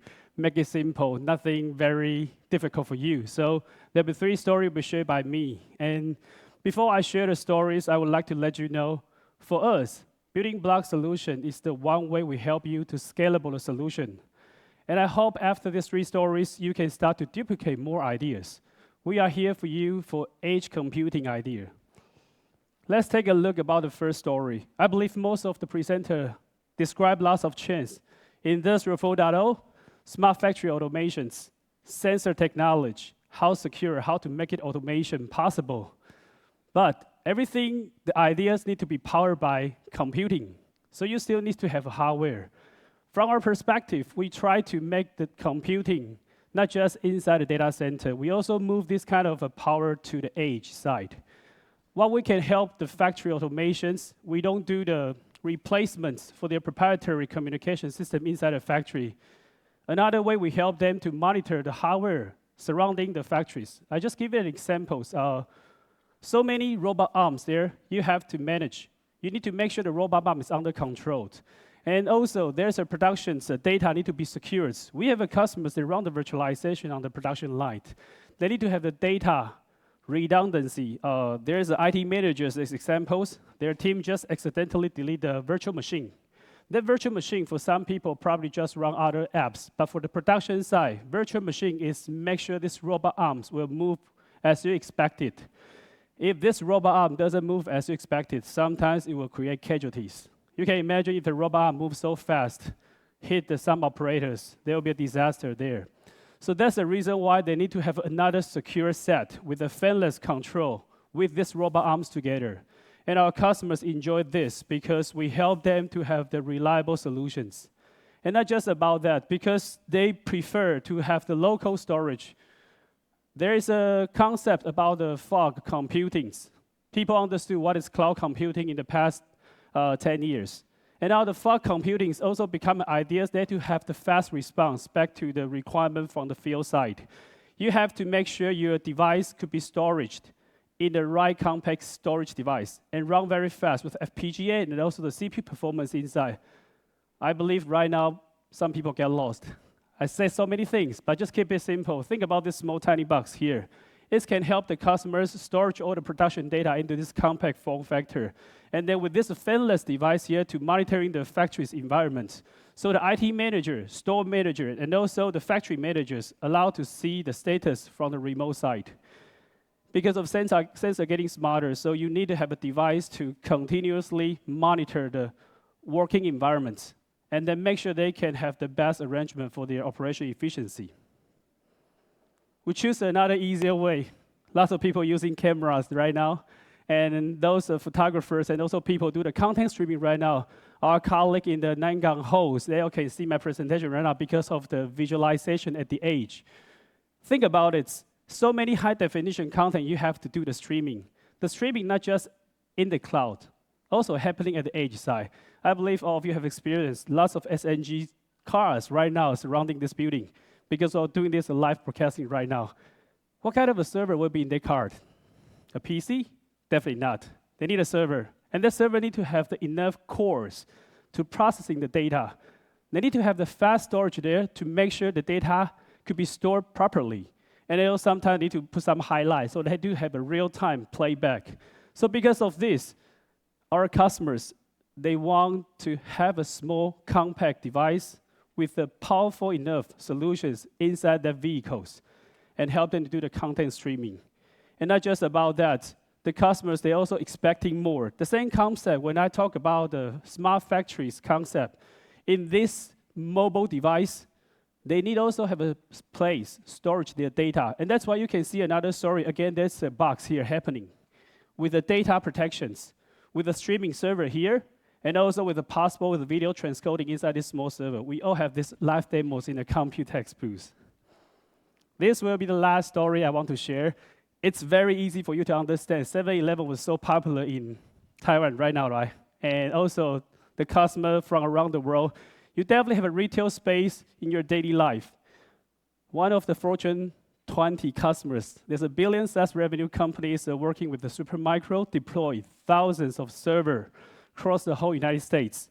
With us together, to run this kind of possibilities. So I will share more stories, what's behind here, and I hope you can generate more success story with us. So this customer come to us, they said, we are looking for a device, small and compact, and help us to protect our retail space. You heard some news from United States that some shops being hacked because of the credit card information has been stolen. And you also realized inventory management systems will help them have a better operation efficiency to make sure the shoppers can get the product in time. And not just about that, I believe people also understand the online shop create big challenge to the physical retailers. Those guys hold the warehouse, those guys hold the store for you. They get a big challenge because as you can see now, you can use your mobile device to check the price and then to go to store to take a look and go back to your mobile device to place the order. So they didn't get the money. So how to solve this problem? So this customer very smart. They're starting from you enter these stores, they're using camera to check you. It's a male or females. And they check the traffics. And they make sure when people more than what they expected, they open more lines. Make sure you can have a quick checkout. And make sure the thing you want will push to your mobile device. And make sure the things you forget will remind you before you left the store. They want to increase the efficiency about their operation and make sure their customer will be happy. But all this concept is so simple and how to make it works. You need to have the edge server there. To run the virtualizations, okay, so here I need to stop a little bit. For those people, they first time hear about the virtualizations, if you already know, allow me to use 1 minute here to explain. So it's a concept like this. In the past, you might need 10 hardwares in one store. 10 hardwares in one store to run different applications for inventory systems, office automation systems, and also your mobile device management system. Also manage the assets through the Wi-Fi device from the clients or the customers. So many hardwares you have to manage. So you got a cost issues. You got a different generation issues. You got a maintenance cost issue. This is not a new thing. People already manage it for many years. And that's why we have so many chances to serve them. But because of the software-defined networking possibilities, they can shrink from 10 units become 3 units. How it works? The same hardware, they're using the virtualization, run the different operating systems, stay with the 3 hardware, and because it's virtualized, imagine if I have a hardware for 16 cores CPU, I can virtualize for 16 machines, virtual machines. So in the past, you probably need to have a 16 hardware, now you can down to 1 hardware. And this means a lot for the store manager and operation teams, because they can dramatically to cost down their hardware investment and also make their operation become very reliable because they're easy for them to control and share the resource. And that's the reason why they look at us and using an edge server like this, and they want to move ahead. Not just about that. If you go in there to withdraw the money, to use some transaction or the high-value items, you want to always have a camera protect to make sure it's okay. So again, this kind of a local device also help them to solve the problem. Storage the data locally. So with these 3 stories, you can think about in your countries, it's happening everywhere. IoT is not that far from you. It's near you. But as a business partners, I think you need to think ahead with us to provide you off-the-shelf solution, empower the intelligent edge computing device, what you can do for your end users. And I think that's also a big topic for everybody. Definitely, this is a concept of 3 stories, and we would like to let you know what we can do for you. And from the component level all the way to the system level. And let's take a quick look about how it looks like. Supermicro is very famous starting from the component level companies, but I use my slide for previous 3 slides to share with you. We already scale up to the different levels, but we still don't forget where we came from and how we help the customers starting from here. I choose this one as examples to tell you. In the Internet of Things here, not everybody need a high-performance computing. Well, think about the store I mentioned. They basically just keep checking their I/O device, the small package data. They want it small and compact and fanless. So your computing board need to be small and compact and reliable 24/7 and better available for more than 10 years. Because of this, we offer them different computing components like this way, and this allows them to make it into a small enclosure, whatever they want. So they can also work with us in this way using the small form factors like this. And all the way up to the data center, we are leading right now. Because of this, customers, they are very happy now. We would like to show you, after you choose the right components, and then as an Internet of Things, scalable, intelligent age, we need to offer different ideas for you to try. So when the customer in these environments, they have the fanless choice, and then we offer that for them and help them to drive the off-the-shelf solutions. And not just about that, software-defined networking, SD-WAN, and also those kind of a topic drive-by virtualizations, they prefer have the off-the-shelf solution, still very powerful inside. And we help them, we don't limit them. So we enable all kind of hardware to drive this Internet of Things concept. Because of this, we continue all the way move from the edge side to the on-premises side. And this, before we enter the data center, we need to make sure the infrastructure is secured, reliable, and have enough computing power. And this matters to them, because without this, they only can put everything back to data center. Right now, they want to make their edge side smart, intelligent, to respond quickly back to the end user's requirement. This will be our summary today, and I hope the story we share here today is help you to understand moving the data from sensor size all the way back to the data center. It has to be handled in a very smart way now. In the past, you probably just rely on your networking device all the way push the data back to the cloud. But now the sensor getting smarter, and your computing performance needs to close those sensors and make it an efficient way to collect the data. The second takeaway here, the fully converged hardware right now happening in the infrastructure. And the edge side, they want to be smarter. So it's become a critical topic in the IoT space. How to make it in an intelligent space, like I said, we starting from the hardware perspective. And I think all the partners and panel speakers today this morning share with you from chipset level, how secure they are, how to control it. And we choose those chipsets, put into the computing boards, and then put into the enclosures, and become a systems. And for you, wait for you to put your software on top of that. And that's how we are invited all together in this morning sessions to bring all this concept to you.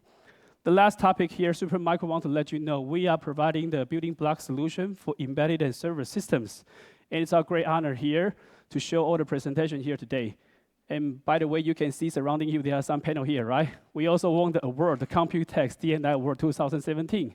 The fanless was award by this organization. So we really appreciate this. And hope you can visit our booth in Nangang Ho events in the area ends. And we definitely want to host you there. And thanks for your attention today.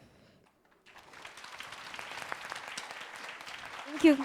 Thank you, Maury, for joining us this morning. And once again, thank you, Vic, for your excellent presentation. The last but definitely not the least speaker of this morning's forum will be Jaru Lee, founder and CEO of Lili Systems.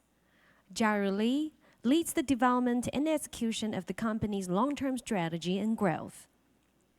Prior to founding Lili Systems, he was the Vice President of Technology of Sigma Resources and Technologies.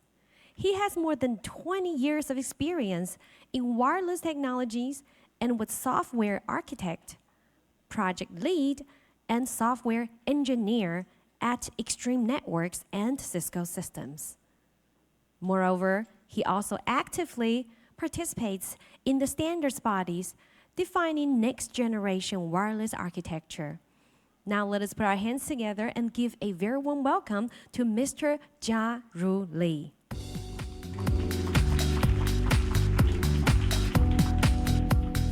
Thank you everyone to have me here. In the previous couple presentation, I noticed that it's more toward devices, connectivity, Internet of the Things. I probably will shift the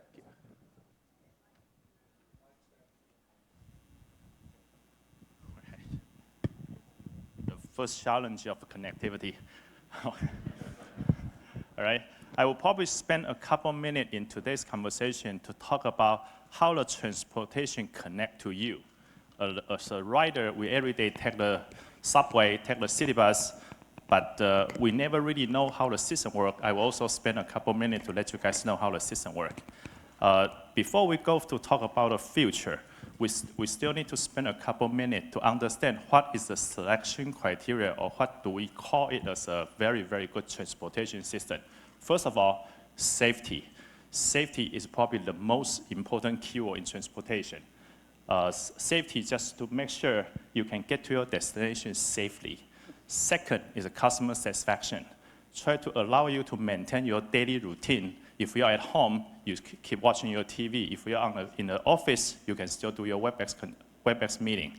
So maintaining daily activity is probably the very easy index to understand customer satisfaction.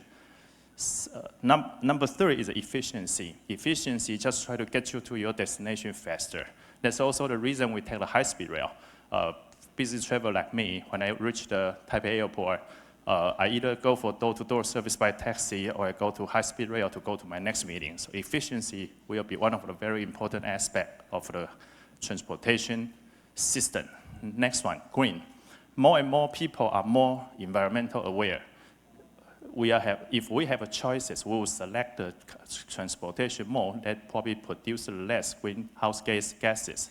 I think this is probably one of the aspects. It doesn't have it in 10 to 20 years ago. It gradually became a very important aspect of the transportation system. And finally, is affordability.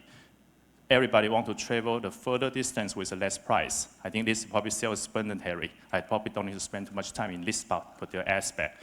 But if you see the 5, if you take care of safety and also you take care of the customer satisfaction, the other 3 probably fall in middle, right?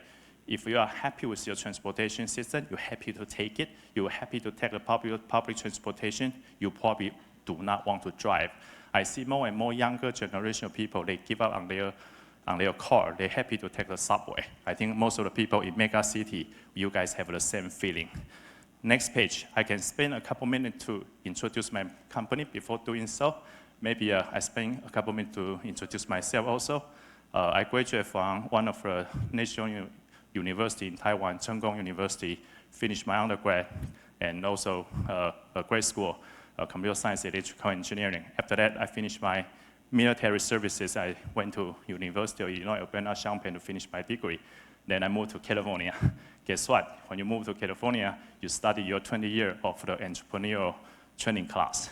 Right? So I stayed there, start from bigger company, learn how the large corporation to be able to reach the scale, then subsequently join a medium size, try to see how we find the differentiation, try to stay on top of the game. Finally, I stay in a couple of the startups, try to figure out how do we bring innovation and technology to the marketplaces and become a product. So then in the previous 7 to 8 years, that's what I've been doing, Lily System. What do we do? Number 1, we put a very reliable devices into the business vehicle.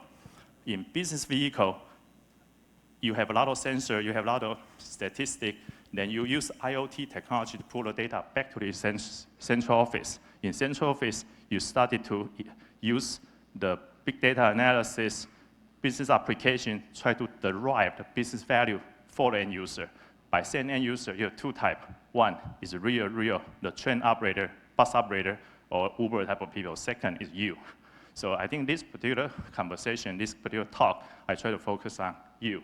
So company has been 7 to 8 years old. Secretary Manata, United States Transportation Secretary, is on my board. One of our favorite jokes he usually makes is that his mother liked to name him after either airport or highway. So we have airport called Manata San Jose Airport. We have another highway called Manata Highway. He is also the Transportation Secretary in 9/11. He grounded a couple thousand airplanes in 6 to 7 hours. So we like to stay together. So every time you come to California, we hang out for dinner. Last year, every year, in 500 organization, they select 5,000 companies in the world who has a very good growth, has a very good perspective in the future. We get selected as one of the in 500 company. We rank 179. So exactly what type of customer we are serving?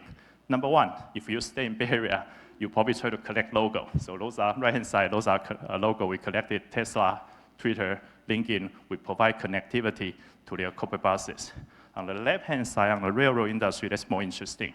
We put the safety system, PTC, stand for Positive Train Control, to the locomotive and also passenger rail. So in the top, you see the Amtrak is the national railway. Then subsequently, passenger rail, they are usually in city.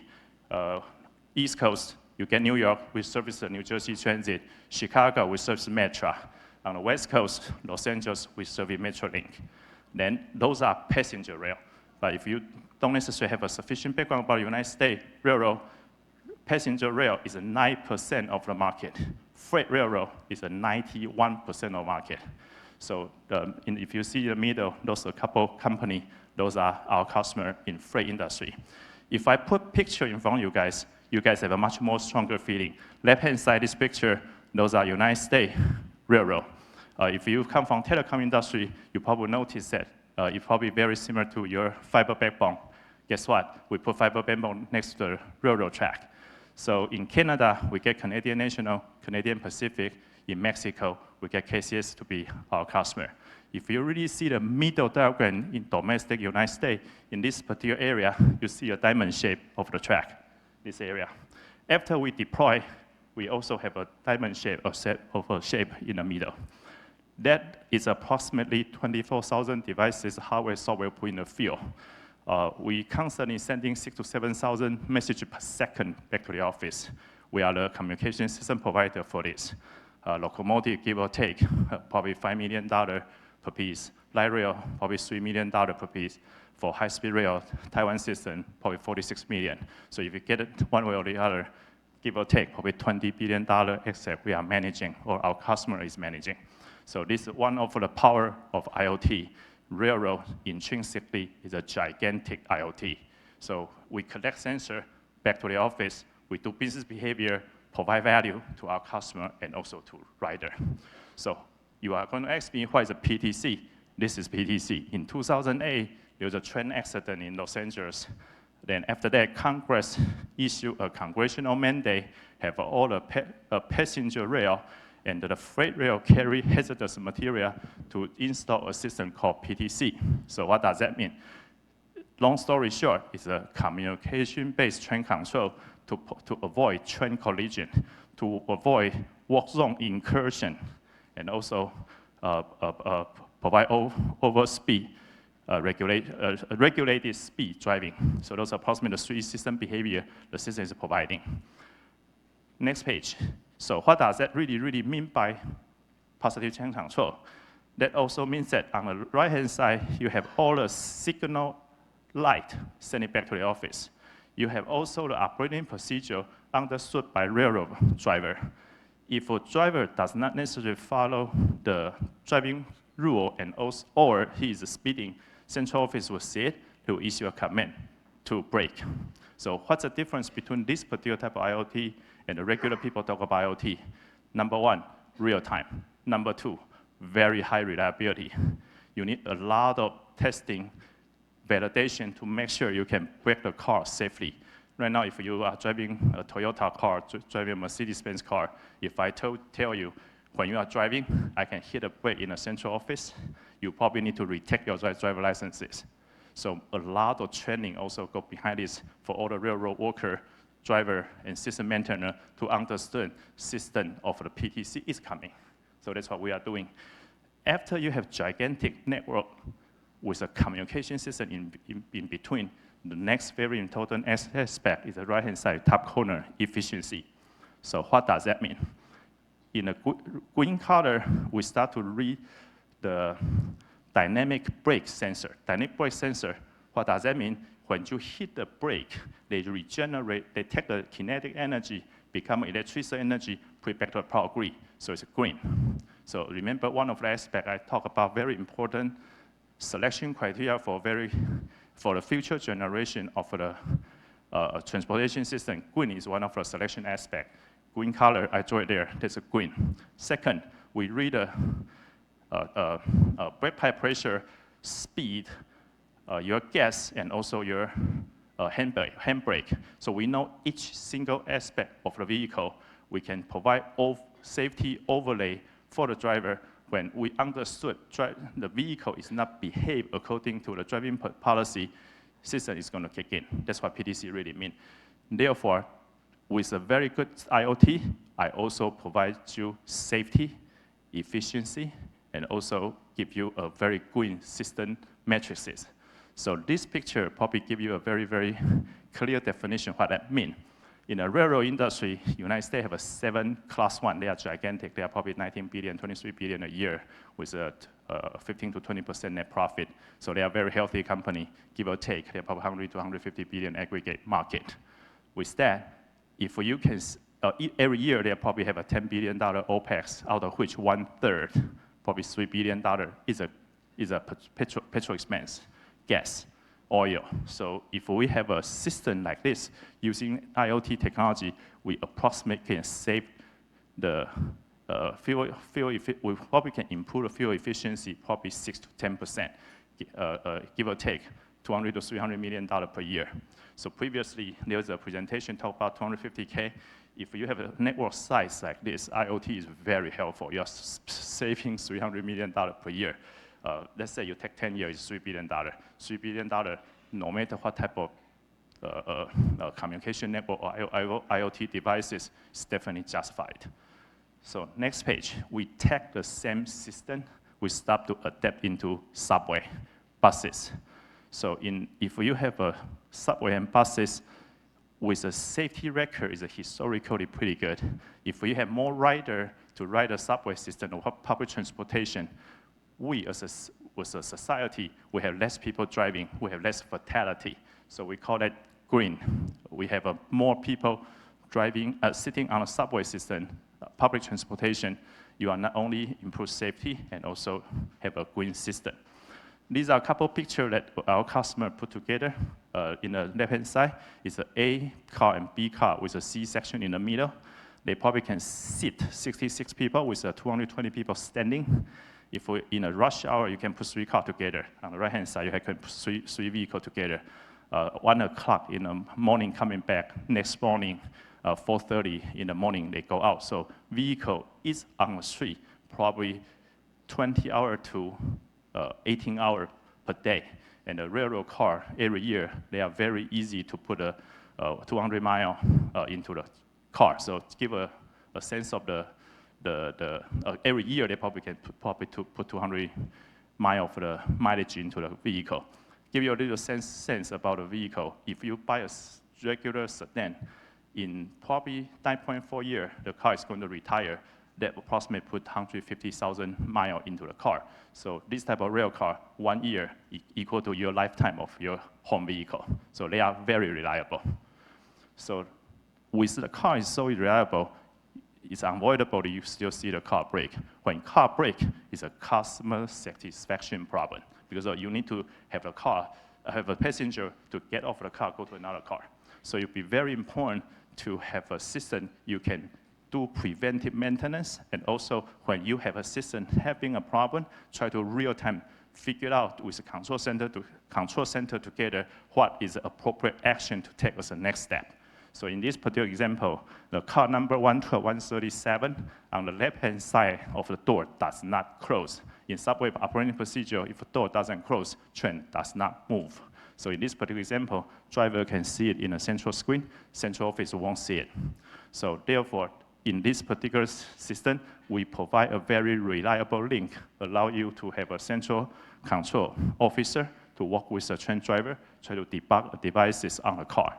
Those are door closing, door open type of sensor. So this is a command and control network. It's not only sensor gathering. Using the same network, we start to read into a lot of data. We can read wheel size, odometer, brake pipe pressure, and also the voltage and current of the engine, of the motor. If you have a voltage, you have a current, you get a power, and you know the slope of the track. You know that if a car is running at the optimum point or not. This is also the very important aspect, business impact of the IoT network. Next page. After that, we spent a couple minutes to talk about the person inside the car, which is us. So we start to put connectivity to the passenger Wi-Fi. So this is one of the features we have for the Tesla vehicle. We constantly burn approximately 1.4 terabyte of the data per month by providing passenger Wi-Fi for their daily employee. 6 o'clock in the morning, you take your pages, you scan, you consider to be your working time. In the afternoon, you repeat.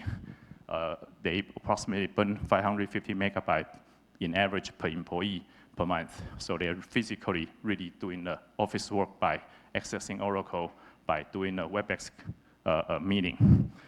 This is the data we also see. We probably have a 20% give or take of the traffic. They are still watching YouTube video, watching Netflix TV. We probably have approximately 9% of traffic. They are listening to music, which is still okay. But you see, you have 39% of traffic that are doing physical work, which is pretty good. Which for company in Silicon Valley, they want to be top 500 company to work for. They are happy to provide employee satisfaction because of the most important asset of the company is people, right? So if you take the type of aspect, putting a broadband connectivity for their passenger or employee, usually it's easy to be justified. Not only we can see the traffic get into the car, we also provide a very, very high resolution statistic for you to understand what do they do in the car. We can see we have more iPhone or you have more of Android. That's one. Second, you can see also in the maintenance shop, you have a lot of scanner gun. Finally, on the button, we can also notice that number 2 and number 3 in the item, Rebecca and Susan, they watch TV. They burn up probably 19% of the traffic for that day. Next page. We are very proud of our traditional DNA come from train control because we really know how to do a very reliable communication. Therefore, for the regular customer we have, we usually provide a statistic screen like this, which means that when your 1-800 phone ring, our employee pick up the call, make sure rider is happy. So when 1-800 phone call ring, what do you need to do? What do you need to do? You need to know signal is good. You need to know bandwidth is good. You need to also know latency. Previous speaker indicated that bandwidth and latency will be a very important aspect for communication system. I echo that particular concern. We have statistics showing that 73% of the time we are less than 70 milliseconds. We have 92% of time we are lower than 100 milliseconds. This type of network is approximately equal to your home network. We approximately give or take, if we have 50 people in one of our buses, each one of them, they can watch one HD video on the car. That's approximately the bandwidth we provide. So I spent approximately 20 pages talking about, okay, first a rider, what do you see as a rider?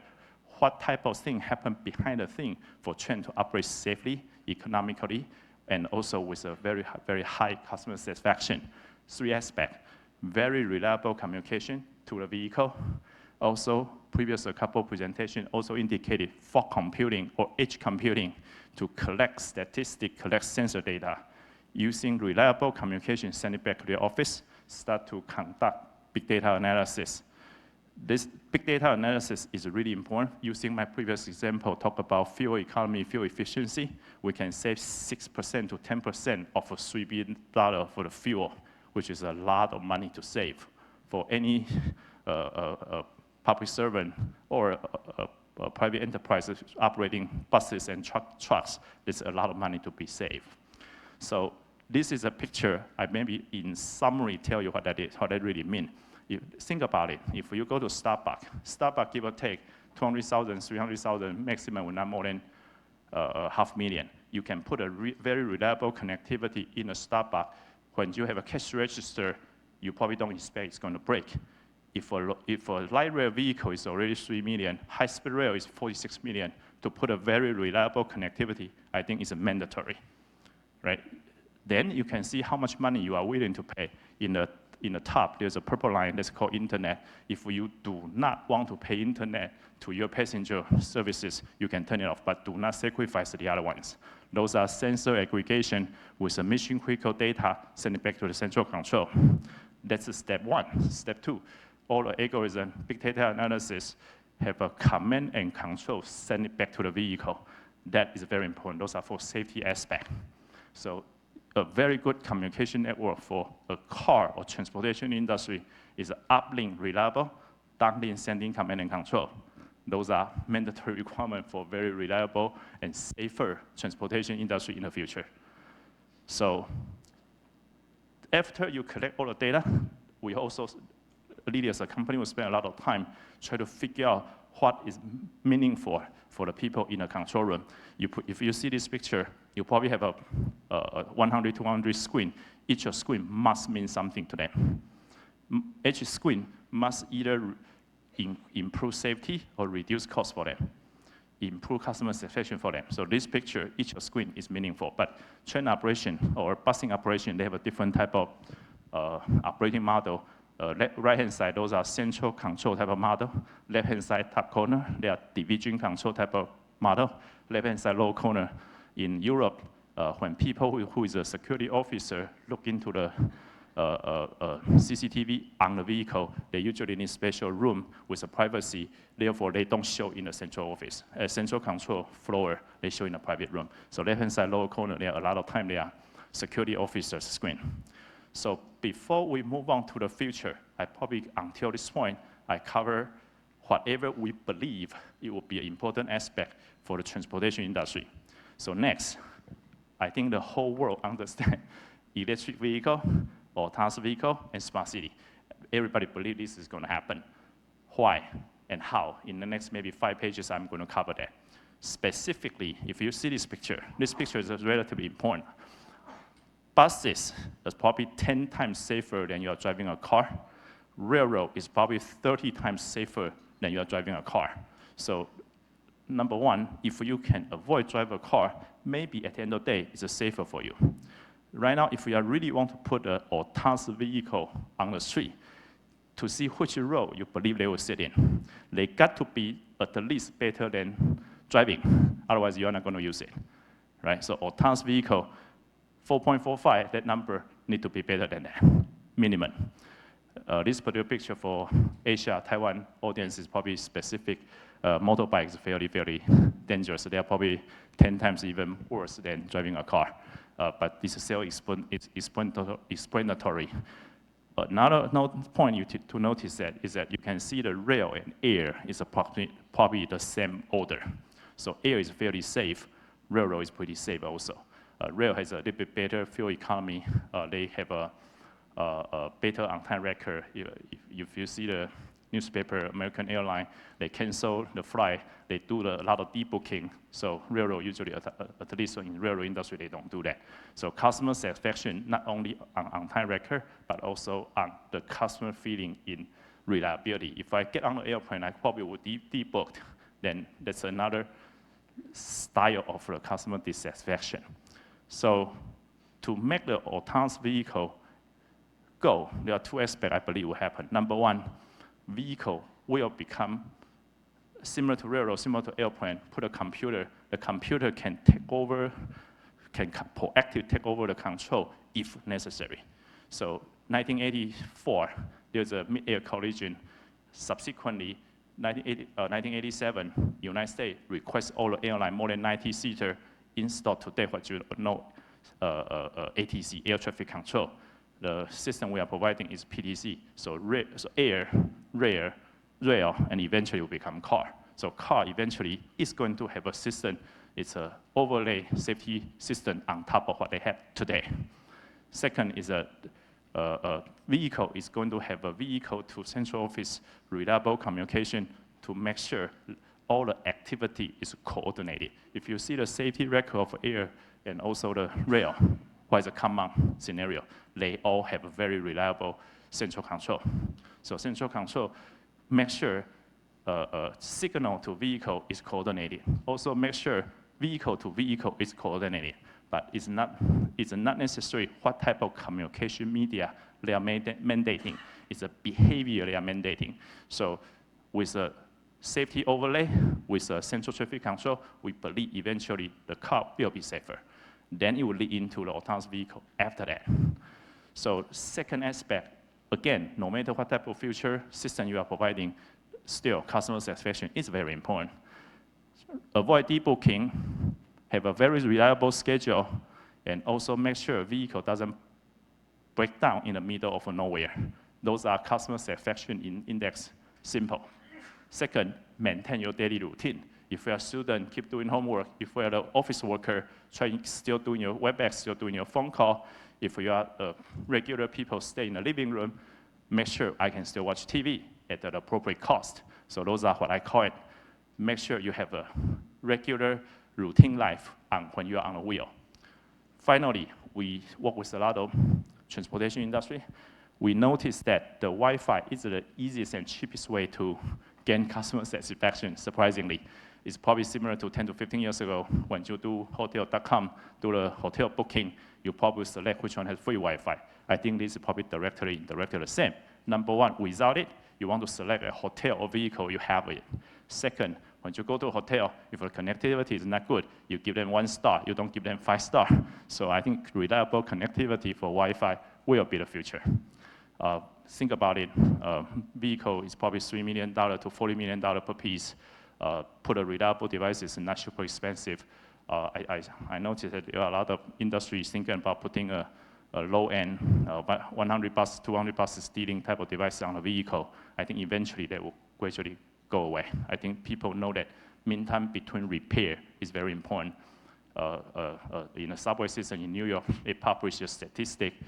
Mean time between repair for the vehicle is probably 140 miles. Think about it, it's one lifetime of your vehicle, your regular street vehicle. So that means that 9.4 years down the road, you put your car out of service in between how many oil changes you did. Railroad car, they never go there. Until you retire your car, they go to service shop one time. That's the reliability of the real vehicle. Therefore, if you have a communication system causing the vehicle go back to yard, that's a revenue loss. So reliable communication is important for that. In the transportation industry, a lot of people still talk about the door-to-door service. In the next couple of pages, I'll cover that. I will also let you guys see what door-to-door service is going to be in the future. Before I go for that, we have an independent study done by one of our customers, Valley Metro. They hired an outside consultant to do the study. 97.2% of the rider would like to see passenger Wi-Fi. This particular page, I only have one sentence for you to remember. Electric vehicle annual growth is 42%. The regular total number of vehicles we sold per year is 2%. That also means that 90 million vehicles we sold every year, approximately give or take 0.86% is electric vehicle. Out of electric vehicle have two types. One is a battery only, and one is a battery, smaller battery with a backup engine. Pure battery, 60%. Battery with engine, 40%. But they are growing at 42% annual, with the whole market only grow at 2%. So then those are two of the best sellers, just for you guys to look into it. Therefore, I start to try to figure out why electric vehicle, the market suddenly grows so fast. The answer is that if you hold a car 9.4 years, you are approximately 30% cheaper if you buy an electric vehicle. This particular summary, you can find it from Wikipedia. Long story short, if a government still provide you federal rebate, state tax refund, or the local subsidy, give or take, electric vehicle is 30% cheaper. Then I start to figure out why. What type of people will be motivated in doing this? So if we are like 150,000, you are approximately 30% cheaper. You hold 9.4 years. If we are like my dad, run to drive a car until it doesn't run, you are probably 40% cheaper. However, this particular line is the most important one. If you have a vehicle, you are leased approximately 4 years, you are break even, which means that if you are enterprise, corporate America, you would like to provide a company image. We are very friendly to environment. There's no cost benefit if you buy the gasoline car versus a corporate versus a battery vehicle. That also means that this is, I believe, if the subsidy doesn't go away, electric vehicle already reached the point of no return. They will keep growing. They will keep growing. Also, independent final statistic, 75 to 80% of the leave, they are lease car. So lease industry will grow. Okay, next page. This is what I probably try to communicate about autonomous vehicle. Right-hand side, lower corner, those are bus dedicated lane. we believe this type of car is going to be the first one adopting this. Let me tell you why. I did a survey study for the Boston subway, Boston Metro. They have a 40% of the operating expense come from driver salary. 40%. They are $1.9 billion OPEX a year, 40% of 1.9 billion paid driver. So they have a very high motivation in go for that. Then you do a little bit study. A high-speed rail carry 1,000 people. A subway, give or take, probably takes 300 to 500 people. A 72-seater still justified to have a driver. A 45-seater probably hit the lower bound. It doesn't justify a driver anymore. Therefore, eventually, when autonomous become higher, you will go to the number. You would reduce the number of you would reduce the size of the vehicle until you hit approximately 15-seater to 12-seater. I believe this sector will be the first one who adopt autonomous technology. Fixed route, easier to contain, do very similar to airline and also very similar to railroad, proactive central control, controlling those vehicles with a very good size survey, with a very good, in regular autonomous vehicle industry, call it HD map. I have a picture for you next. Those are the first adoption of autonomous vehicle. After that, there's a sector in the United States called demand response. Those two elderly care car, I think, will be next. If you go to the American Public Transportation Association, pull the statistic, number of mile per year the buses run versus the number of mile demand responses run, they are approximately the same order, which means that demand responses, there are a lot of vehicles. Those people, one driver, one passenger, or one driver, 3 to 4 passengers, it's much harder to justify. Those industry is going to adopt the autonomous vehicle earlier until the day you can do the left-hand side door-to-door services. We all like to door-to-door service, but at the end of the day, business economy is going to impact a little bit on our customer satisfaction. We cannot be really every day demand customer satisfaction, but there's no business case. Business case come from bigger vehicle. All right? Then I will spend 3 pages to talk about what is the smart city. Smart city, I think that one of the very important investment for anybody to consider is a central control office, control room software. Those are very it get again and again, is a very important investment for any city to make. Second is HD map. So the left-hand side, that particular HD map is about 1 centimeter of the street. There are 3 data points, which means it's a 0.3 centimeter of the resolution, high resolution map. Then you started to do artificial intelligence, try to overlay with a visible picture. This would be foundation of an autonomous vehicle. And I believe this will be also one of the important aspects that the smart city people can consider. Next one. Similarly to what I do, what previous a couple presenters said, you would like to have a very smart remote. Generally, people call it sensor. Do SCADA collection back to the central control. Try to figure out what's the business case. Try to reduce the congestion. Issue the command to the car. So command and control network will be another investment we believe people can do. But I generalize it. I call it IoT because you have sensor in the street, you have communication devices, and also you have enforcement devices on the vehicle. So I generalize it, call it IoT. I think this fits this particular forum very well. IoT is important for the smart city project. So this is my final page. What do I learn in my 10 to 15 minutes of the presentation about the future?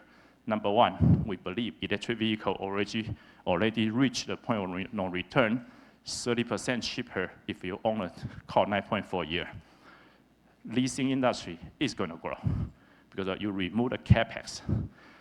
Number three, no matter which mode of transportation, which model of transportation you do on a future transportation, these 5 selection criteria are still valid. Safety and customer satisfaction, those are 2 of the most important aspects. And smart city may be the catalyst to really drive the adoption of autonomous vehicle. I think everybody reasonably welcome autonomous vehicle, but at the end of the day, it's still safety index. I showed you in the previous page, safety index. But with the investment in a smart city, maybe we will get there faster. I think everybody watch TV, you also see the either look like tube or a car connect tail to head, walking like straight line. Those are all central controlled vehicle. It probably would be fairly hard have a street mixing autonomous vehicle versus a random driver.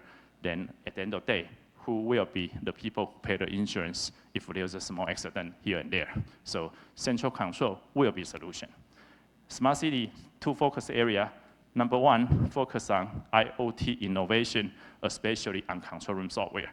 Second, very good sensor put into the field. They are not like $5 radio, $5 sensor. They are not those type of cheap sensor. They are high quality sensor. You can detect occupancy. In railroad, when you will track having car or not having car, that particular concept is called occupancy. Similarly, if we want to do autonomous vehicle, we need to know the road has a car already there or not. Those things today, if you see the TV, if you see the Google Auto Car, they use a LiDAR sensor to scan. They are doing the same thing, detect occupancy. It can be done by car. It also can be done by city infrastructure. 100 years ago, all the cities started to put a traffic light.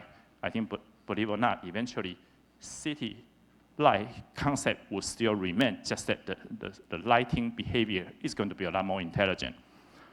Finally, autonomous vehicle, we believe it will start from fixed route or semi-fixed route, start from bigger bus or start from bigger vehicle, gradually get to a smaller vehicle until everybody's car is autonomous. In Bay Area, we have a couple of friends driving autonomous car. When they are in bumper-to-bumper traffic, they hit a button, let the car drunk, they start to do the text. When they stop by police, they are saying, my car is an autonomous drive, so I shouldn't get a ticket. But guess what? He still get a ticket.